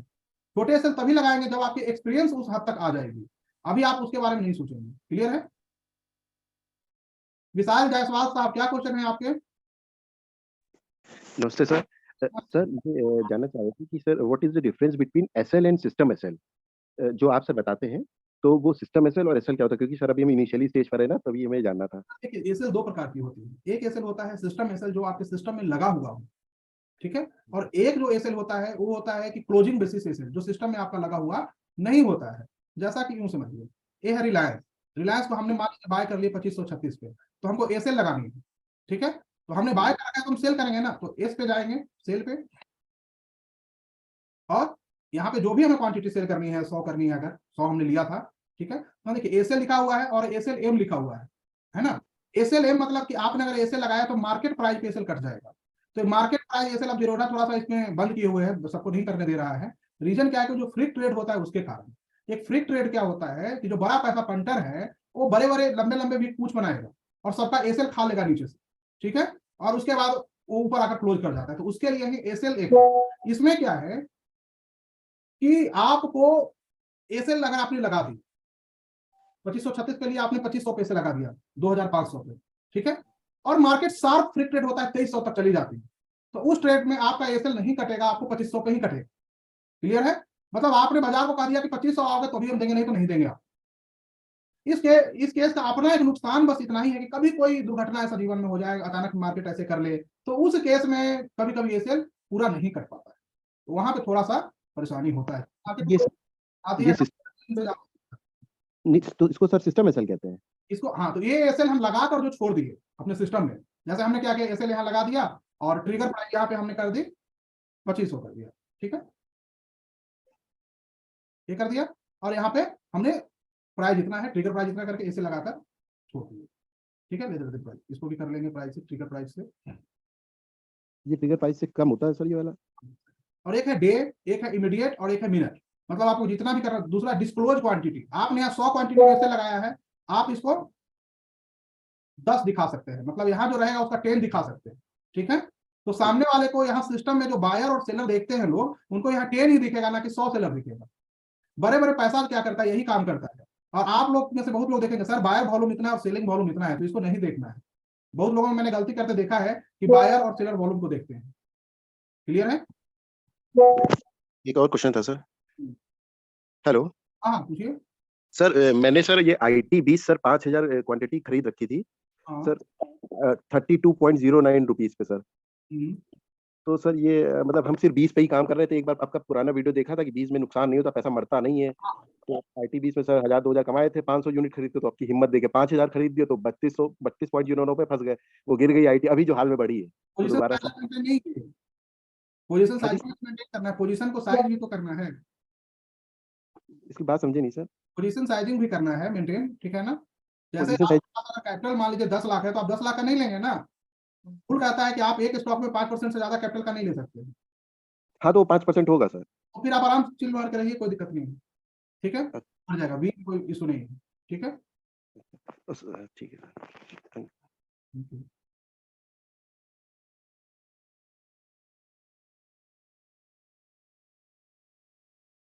D38 देशपांडे साहब, क्या क्वेश्चन है आपके? नमस्ते सर, पहली बार ही आपसे बात कर रहा हूँ। आपने जो ये दो फुल कैंडल बताई थी ऊपर क्लोज रेजिस्टेंस के ऊपर, तो फुल कैंडल का मतलब क्या है? उसका लो और हाई दोनों ऊपर चाहिए? नहीं, लो और हाई के मतलब देखिए, फुल कैंडल में समझाता हूँ। पूंछ बनेगा, पूंछ उसके नीचे होगा, लेकिन पूरा क्वेश्चन आपको जो है, सॉरी, पूरा जो वीक है वो नीचे हो सकता है, बट क्लोजिंग जो है ना ऊपर होनी चाहिए। ओके, दोनों क्लोज ऊपर चाहिए और ओपन प्राइस नीचे रहेगा तो भी चलेगा? चलेगा चलेगा, कोई दिक्कत नहीं है, नीचे हो सकता है, बट क्लोजिंग होती है और पूरी कैंडल की जो बॉडी होती है ऊपर होनी चाहिए। Okay okay sir.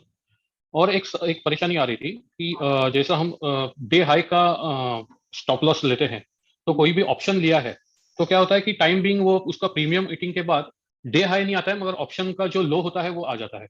हाँ, बाय करते हैं क्या आप? हाँ, बाय करता हूँ। बाय के केस में तो आएगा ना। ऑप्शन क्या है कि रोज वो जस्ट लाइक एक ऐसा इंस्ट्रूमेंट है कि आपको धूप में रख दिया गया है और बर्फ पिघल रहा है, बर्फ है, हम्म। और वो ओके। धूप निकले या ना निकले उससे फर्क ना पड़ता है, वो पिघलेगा। ज्यादा धूप हम्म। निकलेगा तो तेजी से पिघलेगा, ज्यादा विक्स होगा तो तेजी से पिघलेगा, कम धूप निकलेगा तो कम तेजी से हम्म। पिघलेगा, दो विक्स होगा कम तेजी से पिघलेगा। यही है, हम्म। और कुछ नहीं। ओके। आपने क्या किया कि बर्फ को ले लिया और दिन भर वेट कर रहे हैं कि इधर से आएगा तो प्रॉफिट हो जाएगा, बट वो आया ही नहीं कस्टमर, तो ठीक चल गया। Okay okay. ऑप्शन वही आइस है सर, हम आइस की ट्रेडिंग और हवा की ट्रेडिंग कर रहे हैं। बराबर। नहीं दीजिए, हम उस पर चर्चा करेंगे, हम्म। फिर इसमें बात भी होती रहेगी तो कुछ ना कुछ आपको समझ में भी आती रहेगी। बराबर। ठीक है सर, थैंक यू।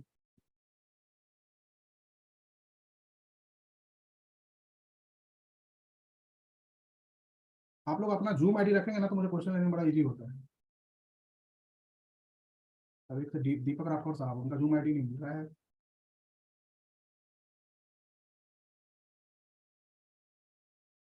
आप उनको को ऐसे करिएगा, कॉल कर लीजिएगा दीपक साहब, आप कॉल कीजिएगा, मैं आपका ले लूँगा क्वेश्चन, ठीक है। लास्ट के 15 मिनट बाद आप कॉल कर लीजिएगा, बाकी लोगों का ले लिया जाए। पटेल साहब, ध्रुमिल पटेल जी, क्या क्वेश्चन है आपके? Hello sir. सर ये आपने जो बताया हिलेगा मिलेगा और ये सब चीज, वो सारी समझ में तो आ रही है अभी, लेकिन आप जो बोल रहे हैं ना का हमेशा ट्रेंड को हायर टाइम फ्रेम जो होता है उसको फॉलो करो, तो उसके हिसाब से उसका डिसीजन लेकर हम शॉर्टर टाइम फ्रेम पे इसको क्रूड ऑयल में अप्लाई कर सकते हैं सर, कर सकते हैं, क्योंकि है ना सर, क्योंकि क्रूड ऑयल में थोड़ी सी परेशानी अब ये आती है कि वोलेटिलिटी ज्यादा होती है, तो विक बनेगा, कुछ बनेगी, तो कुछ से बच के रहना है उस समय, तो उसका ठीक है। और क्रूड ऑयल अगर आप कर रहे हैं तो थोड़ा सा सतर्क रह के कीजिएगा, चार्ट रीडिंग में प्रैक्टिस लेकर कीजिए। हाँ सर, मेहनत तो पूरी करके ही करना है, क्योंकि क्या है सर अभी उसमें ट्रैपिंग जिस प्रकार से होगी ना कि आपको समझने का अवसर नहीं देगा। क्रूड ऑयल ऐसी चीज है, एक चीज को समझिए कि ब्रोकर तक को तो समझने का अवसर ही नहीं दिया, किसी ने सोचा ही नहीं था कि क्रूड ऑयल माइनस में जाएगा। सही बात है सर, अच्छे अच्छे ब्रोकर को उसने नुकसान करवा दिया, आम आदमी को तो छोड़ दिया। और जब सही बात है सर। क्रूड ऑयल और नेचुरल गैस दोनों गिर रहे थे उस टाइम पे काफी ज्यादा, हाँ तो सर, हाँ सर। लोगों से हमने कहा भी कि भाई देखो क्रूड ऑयल में बहुत खतरा है, बाय करके भी मत जाना। और बाय करके गए बहुत लोग, और बैलेंस में गया तो मुसीबत हुई। तो क्रूड सही ऑयल बात है सर। को आप रखिएगा माइंड में, उसको अंडरस्टिमेट मत कीजिएगा। नहीं सर, क्योंकि प्रैक्टिस करके ही करना है। अभी तो क्या होता है, मेरा नहीं, शायद मैं तो सोच रहा हूँ ज्यादातर लोगों का यही प्रॉब्लम होगा कि कोई ना कोई काम में सब लोग रुके होंगे, तो मैं अपने हिसाब से ऐसा सोच रहा था, अगर थोड़ा बहुत मेहनत इसमें करें ना तो शाम को 1-2 घंटा मिल जाए सर ट्रेडिंग करने के लिए। बिल्कुल बिल्कुल। तभी हाँ। तो क्रूड में क्या है सर कि आप उसके ऑप्शन का भी हेल्प ले सकते हैं, कोई दिक्कत नहीं है। आप उसके ऑप्शन का लीजिएगा, जब रॉन्ग होने लगे तो एक साइड में सेल कर लिए, जब ऑप्शन क्लास हो जाएगा तो उसको आप यूज कर पाएंगे। हाँ, वो फ्यूचर हेज की तरह से। आप उसको बहुत सारा हेज बना सकते हैं उसमें ना, सिर्फ फ्यूचर हेज नहीं। जैसे हम हाँ सर। टाइप होने लगे, आपको फील हो तो मल्टीपल चीजें होती है जिससे कि हम बच सकते हैं, काफी हद तक अपने नुकसान को कम कर लेंगे। तो वो आपका अच्छा। मतलब जहां भी ऑप्शन है और उस सेगमेंट में ट्रेड आप कर रहे हैं तो उसका आप यूज कीजिए ना, सिर्फ चार्ट पे जाइए लेकिन ऑप्शन का यूज कीजिए वहां, ठीक है। सही बात है सर, थैंक यू सर। जितने लोग हैं, आप लोग कमोडिटी में ट्रेड करते हैं, ऑप्शन है तो ट्रेड कीजिए, उसको ऑप्शन को लेकर मत जाइए प्लीज। सुधीर वानखड़े साहब, क्वेश्चन आपका क्या है? हाँ नमस्ते सर। जी नमस्ते। आपकी कृपा से बहुत अच्छा चल रहा है। पहले मैं थोड़ा लॉस में था, लेकिन आपका वीडियो देख के हेज 17 में पिछले 5 महीने से मैं प्रॉफिट में चल रहा हूँ। तो बोला आपका 5 महीने से कंटिन्यू प्रॉफिट में हूँ सर, और आपका दर्शन लेना चाहता हूँ, दर्शन हो गया आपका। और आज सर दर्शन क्या है, आप लोग कुछ सीख ले, समझ ले। नहीं सर, हाँ आपकी वजह से मैं जो पहले 1 साल लॉस में था, अभी आपकी वजह से मैं प्रॉफिट में चल रहा हूँ। चार्ट रीडिंग को कीजिए, उसके बाद और लोगों को बताइए, उनको भी प्रॉफिट में ले चलिए। हाँ हाँ हाँ, थैंक यू सर। और सर एक आज का जो आपने क्लास में जो बताया, ये हिलेगा मिलेगा, वो आज बहुत समझ में आ गया मेरे, और आज का टॉपिक बहुत इंपॉर्टेंट था। बहुत बताया, बहुत बहुत बहुत सही। और भी लेंगे इस पे, हम जब इन्वेस्टमेंट की क्लास लेंगे तो वहाँ पे फिर इस पे भी चर्चा करेंगे और डिटेल और थोड़ा थोड़ा उसमें थोड़ा मुझे कंफ्यूजन था, लेकिन अभी 50-60% मेरा कंफ्यूजन चला गया। अभी तो थैंक लगभग यू सर। और एक मुझे क्वेश्चन था कि 1 आवर कैंडल में अपना हिलेगा मिलेगा RSI के नीचे 50 या निफ्टी में, और 1 डे जो कैंडल है उसमें भी RSI 50 के नीचे है। 1 और 1 डे में दोनों में भी RSI के 50 के नीचे है, तो गैप अप कैसा हो सकता है, ये मेरे समझ में नहीं आया। बड़ा सिंपल है सर, जैसे गैप अप कैसे हो सकता है, बहुत ही सिंपल है। इसको आपको ऐसे करना है,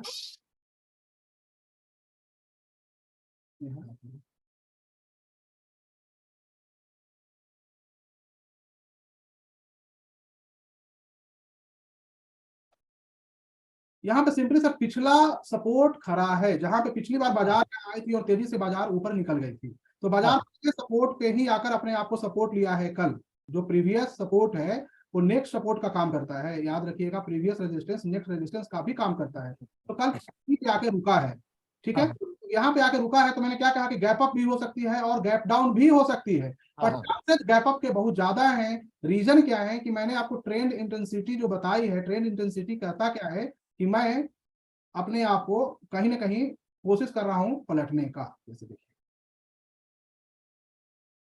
ट्रेंड की इंटेंसिटी जो है वो यहाँ पे बता रहा है कि मैं अपने आप को कोशिश कर रहा हूँ कि पलटने का। तो हो सकता है कि माइनर गैप अप ए जो एरिया देख रहे हैं 18,028 के आसपास का मैक्सिमम यहाँ तक एक बार लगाए और उसके बाद फिर सस्टेन ना करे तो फिर गिर जाए। तो डिपेंड करेगा सारा कुछ वीवेक और डे लो हाई पे कल, मतलब कल 30 मिनट ट्रेड होने के बाद कि वो गैप अप सस्टेन करेगा या नहीं करेगा, क्योंकि ऊपर की तरफ मल्टीपल रेजिस्टेंस खड़े हैं, सब रेजिस्टेंस है, जहां जहां से प्राइस गिरा है वो सब रेजिस्टेंस है। तो ऊपर इसको गैप अप तो लेगा, बट वो सस्टेन करेगा कि नहीं करेगा ये डाउटफुल है, और गैप अप इसके कारण है, ठीक है ना, ओके कारण नहीं है, हिलेगा मिलेगा और इसके कारण ही हो सकता है।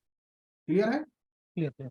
वहां पे हम जो भी बेट लगाएंगे वो हेज के थ्रू लगाते हैं, और हेज हाँ। लगाएंगे तो अगर हम रॉन्ग भाग जाएंगे, क्योंकि हेज में जब आप सर स्प्रेड के थ्रू ऑप्शन की बाइंग करते हैं तो हाँ। ऑप्शन कहता क्या है कि अगर आप मेरे सेलर हो तो भी आप लॉस करोगे, और आप मेरे बायर हो तो भी आप लॉस करोगे, क्योंकि मैं ट्रेडेबल नहीं हूं, मैं सिर्फ हेजर का हूं। क्लियर है? तो Clear. एक हेजर क्या होता है, तो बाइंग में भी होता है और सेलिंग में भी होता है, बात समझ रहे हैं? तो हाँ, ऑप्शन समझ गया। आप स्प्रेड में जाते हैं या किसी भी हेजिंग इंस्ट्रूमेंट में, तो आप बोथ में होते हैं, और बोथ में होने के कारण आपको बायर का भी बेनिफिट देता है और सेलर का भी बेनिफिट देता है। टेलर का भी। तो इसके कारण के और साथ साथ हेजर का भी बेनिफिट देता है कि आप मुझे एडजस्ट कर सकते हैं। क्लियर है? तो इस क्लियर। प्रॉफिट होने की संभावना कई गुना बढ़ जाती है। दूसरी ऑप्शन कहता है कि आप वीकली में मत जाओ, वीकली में कुछ खास मौकों पे जाओ, अगर आप स्प्रेड करते हो, इंट्राडे करनी है, आप वॉल्यूम बढ़ा लो, जो आप 2 लॉट में करते हो उसको आप 10 लॉट कर लो, 5 लॉट कर लो, बट स्प्रेड में जाओ, प्रॉफिट बराबर होगी और आपकी लॉस की संभावना बहुत कम होगी। जैसे मान लीजिए आप कोई सिंपल स्प्रेड बनाते हैं, सिंपल स्प्रेड में बताया तो ऑप्शन क्लास नहीं हुई, लेकिन फिर भी बता रहा हूँ। आपने 41,000 की पी को बाय कर लिया, ठीक है, और आपने 40,500 की पी को शॉर्ट सेल में डाल रखा है ट्रेड करने के लिए। अब आपका जो रिस्क है 41,000 की पी की नेकेड बाइंग करते हैं तो लगभग 200 पॉइंट का होता है, हाँ। लेकिन अब क्या है कि वो 70-80 पॉइंट का रह जाएगा, है ना। अब कल को अगर मार्केट गैप अप से गैप डाउन भी हो जाती है तो क्या 80 पॉइंट मुझे लॉस होगा? वो तो एक्सपायरी के दिन होगा ना। आपको मुश्किल से लॉस दिखाएगा स्क्रीन पे 20 से 25 पॉइंट, और उसे आप मैनेज कर सकते हो इजीली, ये इंपॉर्टेंट है। क्लियर है? हाँ, क्लियर है। मैं तो एजिंग के थ्रू ही जाता हूँ सर, नेकेड तो कुछ करता ही नहीं। नहीं जाना है सर, नेकेड एक्सपायरी के दिन जाके ना, रोका किसने है, जब खोने के लिए कुछ भी नहीं उसके पास। हाँ, ये 5,000 एक्सपायर के दिन ऐसा कुछ ज्यादा नहीं रहता, 5 पॉइंट या 10 पॉइंट 20 में बस उतना ही रहता। आपके पास डिसिप्लिन है। Okay, okay, thank you. और किसी क्वेश्चन ले लें। संजय सिंह जी क्या क्वेश्चन है आपके? D359। सर हमको एलर जो फीचर बताया ना उसको फिर से एक बार समझा दीजिएगा। अच्छा, उसको नहीं समझ पाया, ठीक है। वो देखिए वो काफी अच्छी और काफी रिलायबल इंडिकेटर है, ठीक है ना, जी जो साइड में होगा उसके बारे में बताता है। और उसकी सबसे बड़ी खासियत क्या है सर, कि उसे आप अकेले भी यूज कर सकते हो अगर आप स्कैल्पर हो तो। स्कैल्पर की जब क्लास लेंगे ना तो उसमें स्कैल्पर पे 25-30 मिनट हम बताएंगे कि स्कैल्पिंग कैसे की जाती है, ठीक है।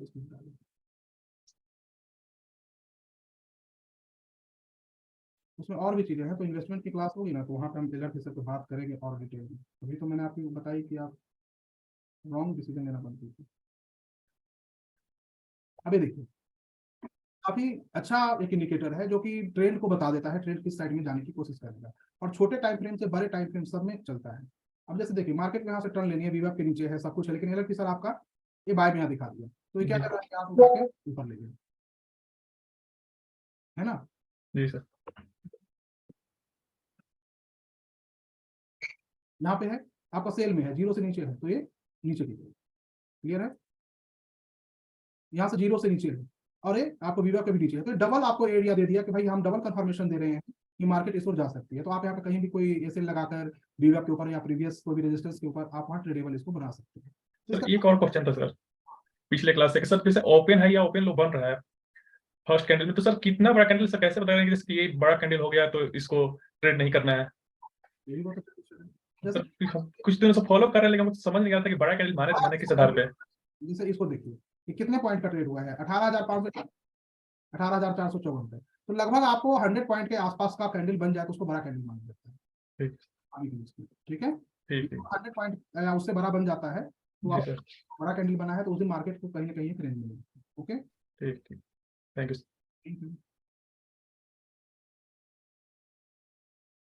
आप लोग अपना रोल नंबर रख लीजिए जूम आईडी ना, तो मैं आप लोगों का क्वेश्चन को इजीली ले पाऊंगा। आप लोग जूम आईडी नहीं रख रहे हो तो दिक्कत आ रही है। D448 क्या क्वेश्चन है सर आपके? D448 आवाज नहीं आ रहा है आपका, अपने आप उधर से आप अनम्यूट कीजिए। बिल्कुल नहीं आ रहा है सर, नहीं आ रहा है, अनम्यूट कीजिए अपने आप को। कुछ तो प्रॉब्लम है आप ऑडियो साइड से। चलिए मैं आपको क्वेश्चन बाद में ले लूंगा, तो आप मुझे कॉल कर लीजिएगा बाद में।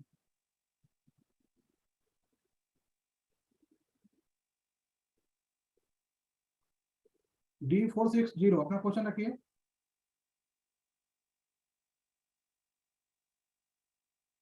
D460। नमस्ते सर। जी नमस्ते सर। कैसे हो सर?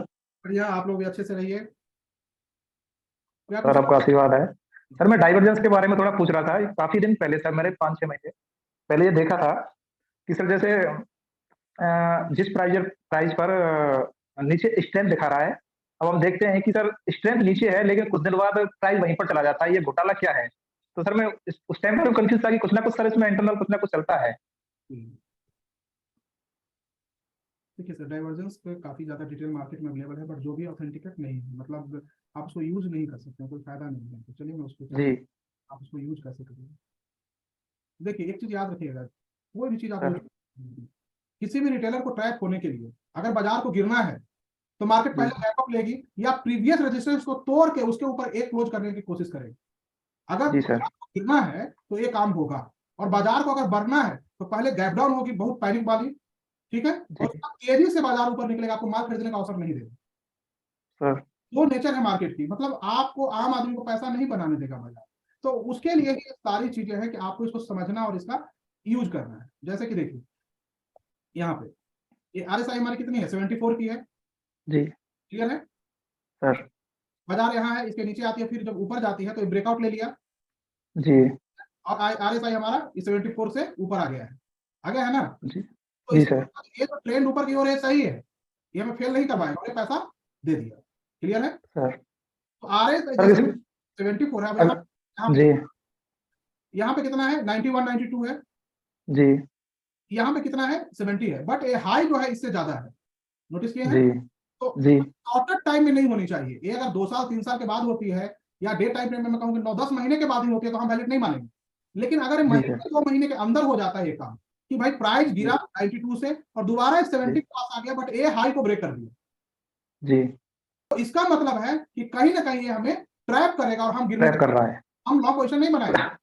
जी सर। में आप जब एक लाइन खींचेंगे तो एक डाइवर्जेंस बन जाएगा, प्राइस को आपको एक लाइन गिरते हुए दिखाने का प्रयास करेगा। ये कहता क्या है कि स्ट्रेंथ तो नहीं बढ़ रहा है बट इसका प्राइस बढ़ रहा है सर। है। तो इस केस में हम जी नहीं मानते प्राइस वहां से गिरती है, लेकिन इसमें हम रिटेस्ट करेंगे। इस केस में जैसे गिरा और रिटेस्ट करने जब ऊपर आएगा तभी हम ट्रेड देंगे, क्लियर है।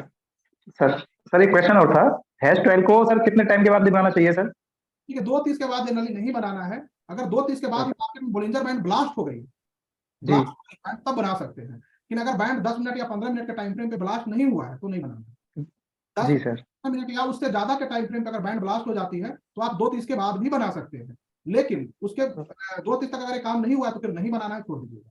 क्योंकि इसका प्राइस आपको मैं मान के चलता हूँ मैक्सिमम 2:10 15 मिनट तक आ जाती है, जी उसके बाद नहीं आती है तो उस दिन मार्केट को रेंज बाउंड कर दिया, ठीक है। सर एक चीज और सर, मेरे को थोड़ा सा सर ये वो जैसे बुलिंजर बॉन्ड में सर 20 SMA के ऊपर किसी भी कॉल या पुट का प्राइस आ जाता है। बुलिंजर बैंड की मैं क्लास लूंगा उसके बाद सर ओके ओके सर, जय, ठीक है ना, जय। ओके सर, जय सर। लेनेवो आप नाम रख लीजिए प्लीज सर, आपका सिर्फ कंप्यूटर का नाम आ रहा है लेनेवो, मैं कैसे आपको आवाज दूं, आप अपने आप अनम्यूट कीजिए। हाँ जी सर, नमस्ते सर। नमस्ते। मेरा सर पिछले दिन जो ओपन हाई में ट्रेड लिया था तो उसमें मैं ट्रैप कर गया था, स्टॉप लॉस हाई का लगा के डे हाई का, फिर भी कैसे बचे? कहाँ ट्रेड लिए थे? निफ्टी में। तो अभी एक आध लॉट में लेना है, कितने लॉट में लिए थे? एक लॉट में लिए थे। आपने ओपन हाई किस पे बना था, किस टाइम फ्रेम पे? 50 मिनट पे देख के लिए थे। 50 मिनट पे, ओके। फ्यूचर ही बना था क्या उसका? जी जी। किस दिन बना था सर, कौन सा दिन याद है आपको? ये एक्सपायरी के दिन थर्सडे। डेट बताइए जरा।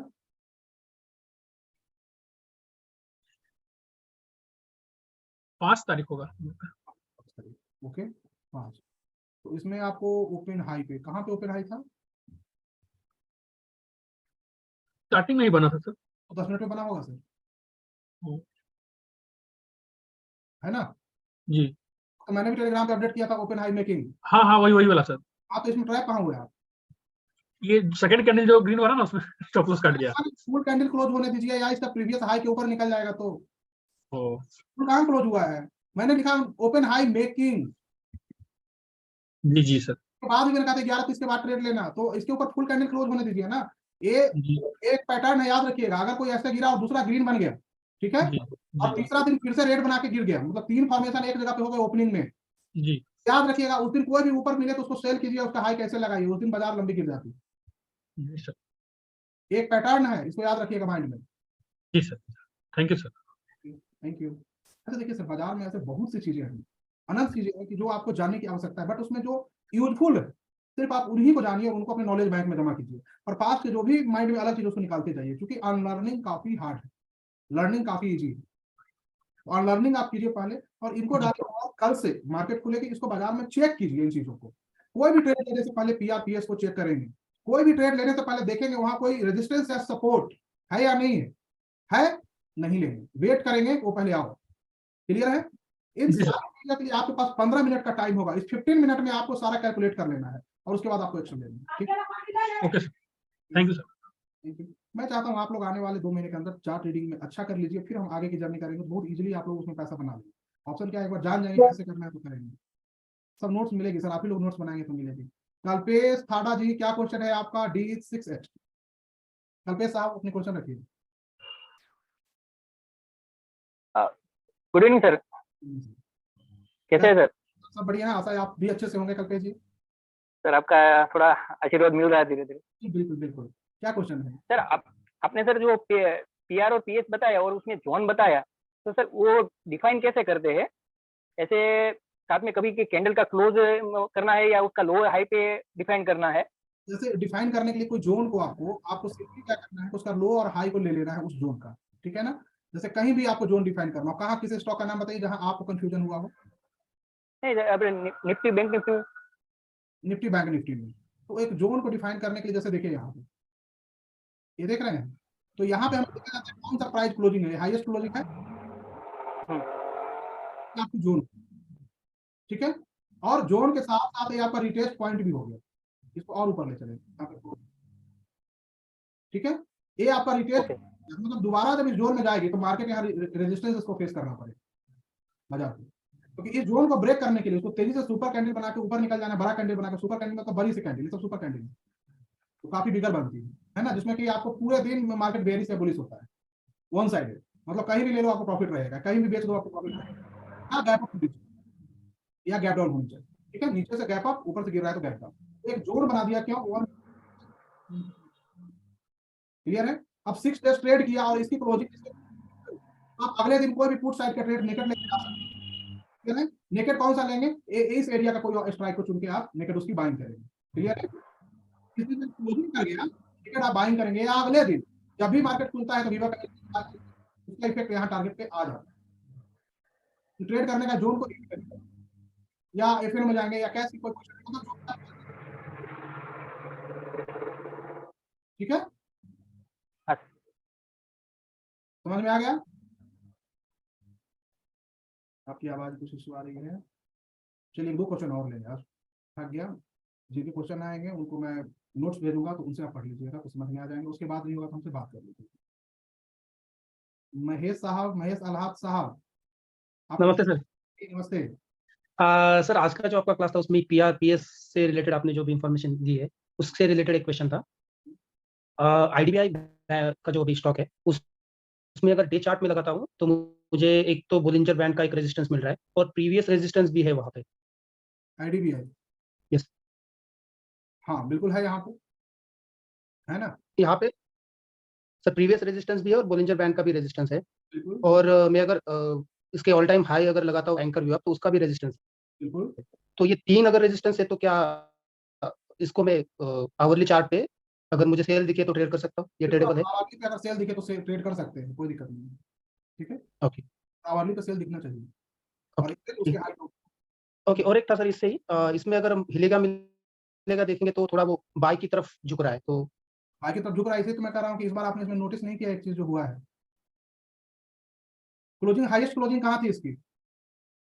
हाईएस्ट क्लोजिंग ये 58.8 59, मतलब ये जितना जोन है इससे ज्यादा पे क्लोज किया इस बार। ओके, अब इससे स्ट्रांग है, रेजिस्टेंस तो है बट स्ट्रांग है, ओके अभी कोई भी रेजिस्टेंस का क्लोजिंग प्राइस से ऊपर कोई भी क्लोज कर जाए पास्ट फ्यूचर में, तो इसको आप मानेगा कि क्लोजिंग बेसिस पे इसको फेल कर चुका है। ओके सो इसमें और एक क्लोज जरूरी है, जैसे आप बोलते हैं कि 2 क्लोज जरूरी है। और क्लोज जरूरी है, बिल्कुल। इसके ऊपर एक क्लोज यहाँ पे कर जाता है तो फिर बुलिश हो जाएगा, और हम जो ए से लेंगे ए एरिया का लेंगे। ओके एसएल कहाँ पे बोला सर आपने? ये वाला, ओके अगर आप बीटी एसटी एसटीबीटी ट्रेड करते हैं तो एसएल ए इसके लिए। ठीक है, ओके सर, पोजिशनल का एसएल अलग होता है, बीटी एसटी एसटीबीटी का अलग होता है। क्लियर है? Okay sir, clear, thank you sir. चलिए अब आप लोगों से मिलते हैं ब्रेक के बाद। बहुत लोगों का क्वेश्चन बच गया है, मुझे लगता है कि बहुत सारे आंसर मिल गए हैं, और फिर मिलेंगे चाय पे चर्चा में। आप लोगों का आपको यूज जो करना है, इंडिकेटर्स की बात है, इंडिकेटर को यूज नहीं करना है, इंडिकेटर बस ये देखने के लिए यूज करना है कि ट्रेंड किस साइड में है। आपका जो माइंड है, आपका जो ब्रेन है, वो डिफाइन करेगा कि ये सही है या गलत है। क्लियर है? आप हिलेगा मिलेगा को यूज करते हैं, करते रहिए। जहां भी उसमें आपको कंफ्यूजन जैसी लगे, एक बार कुछ लगाकर चेक कर लेना और उसको हटा देना।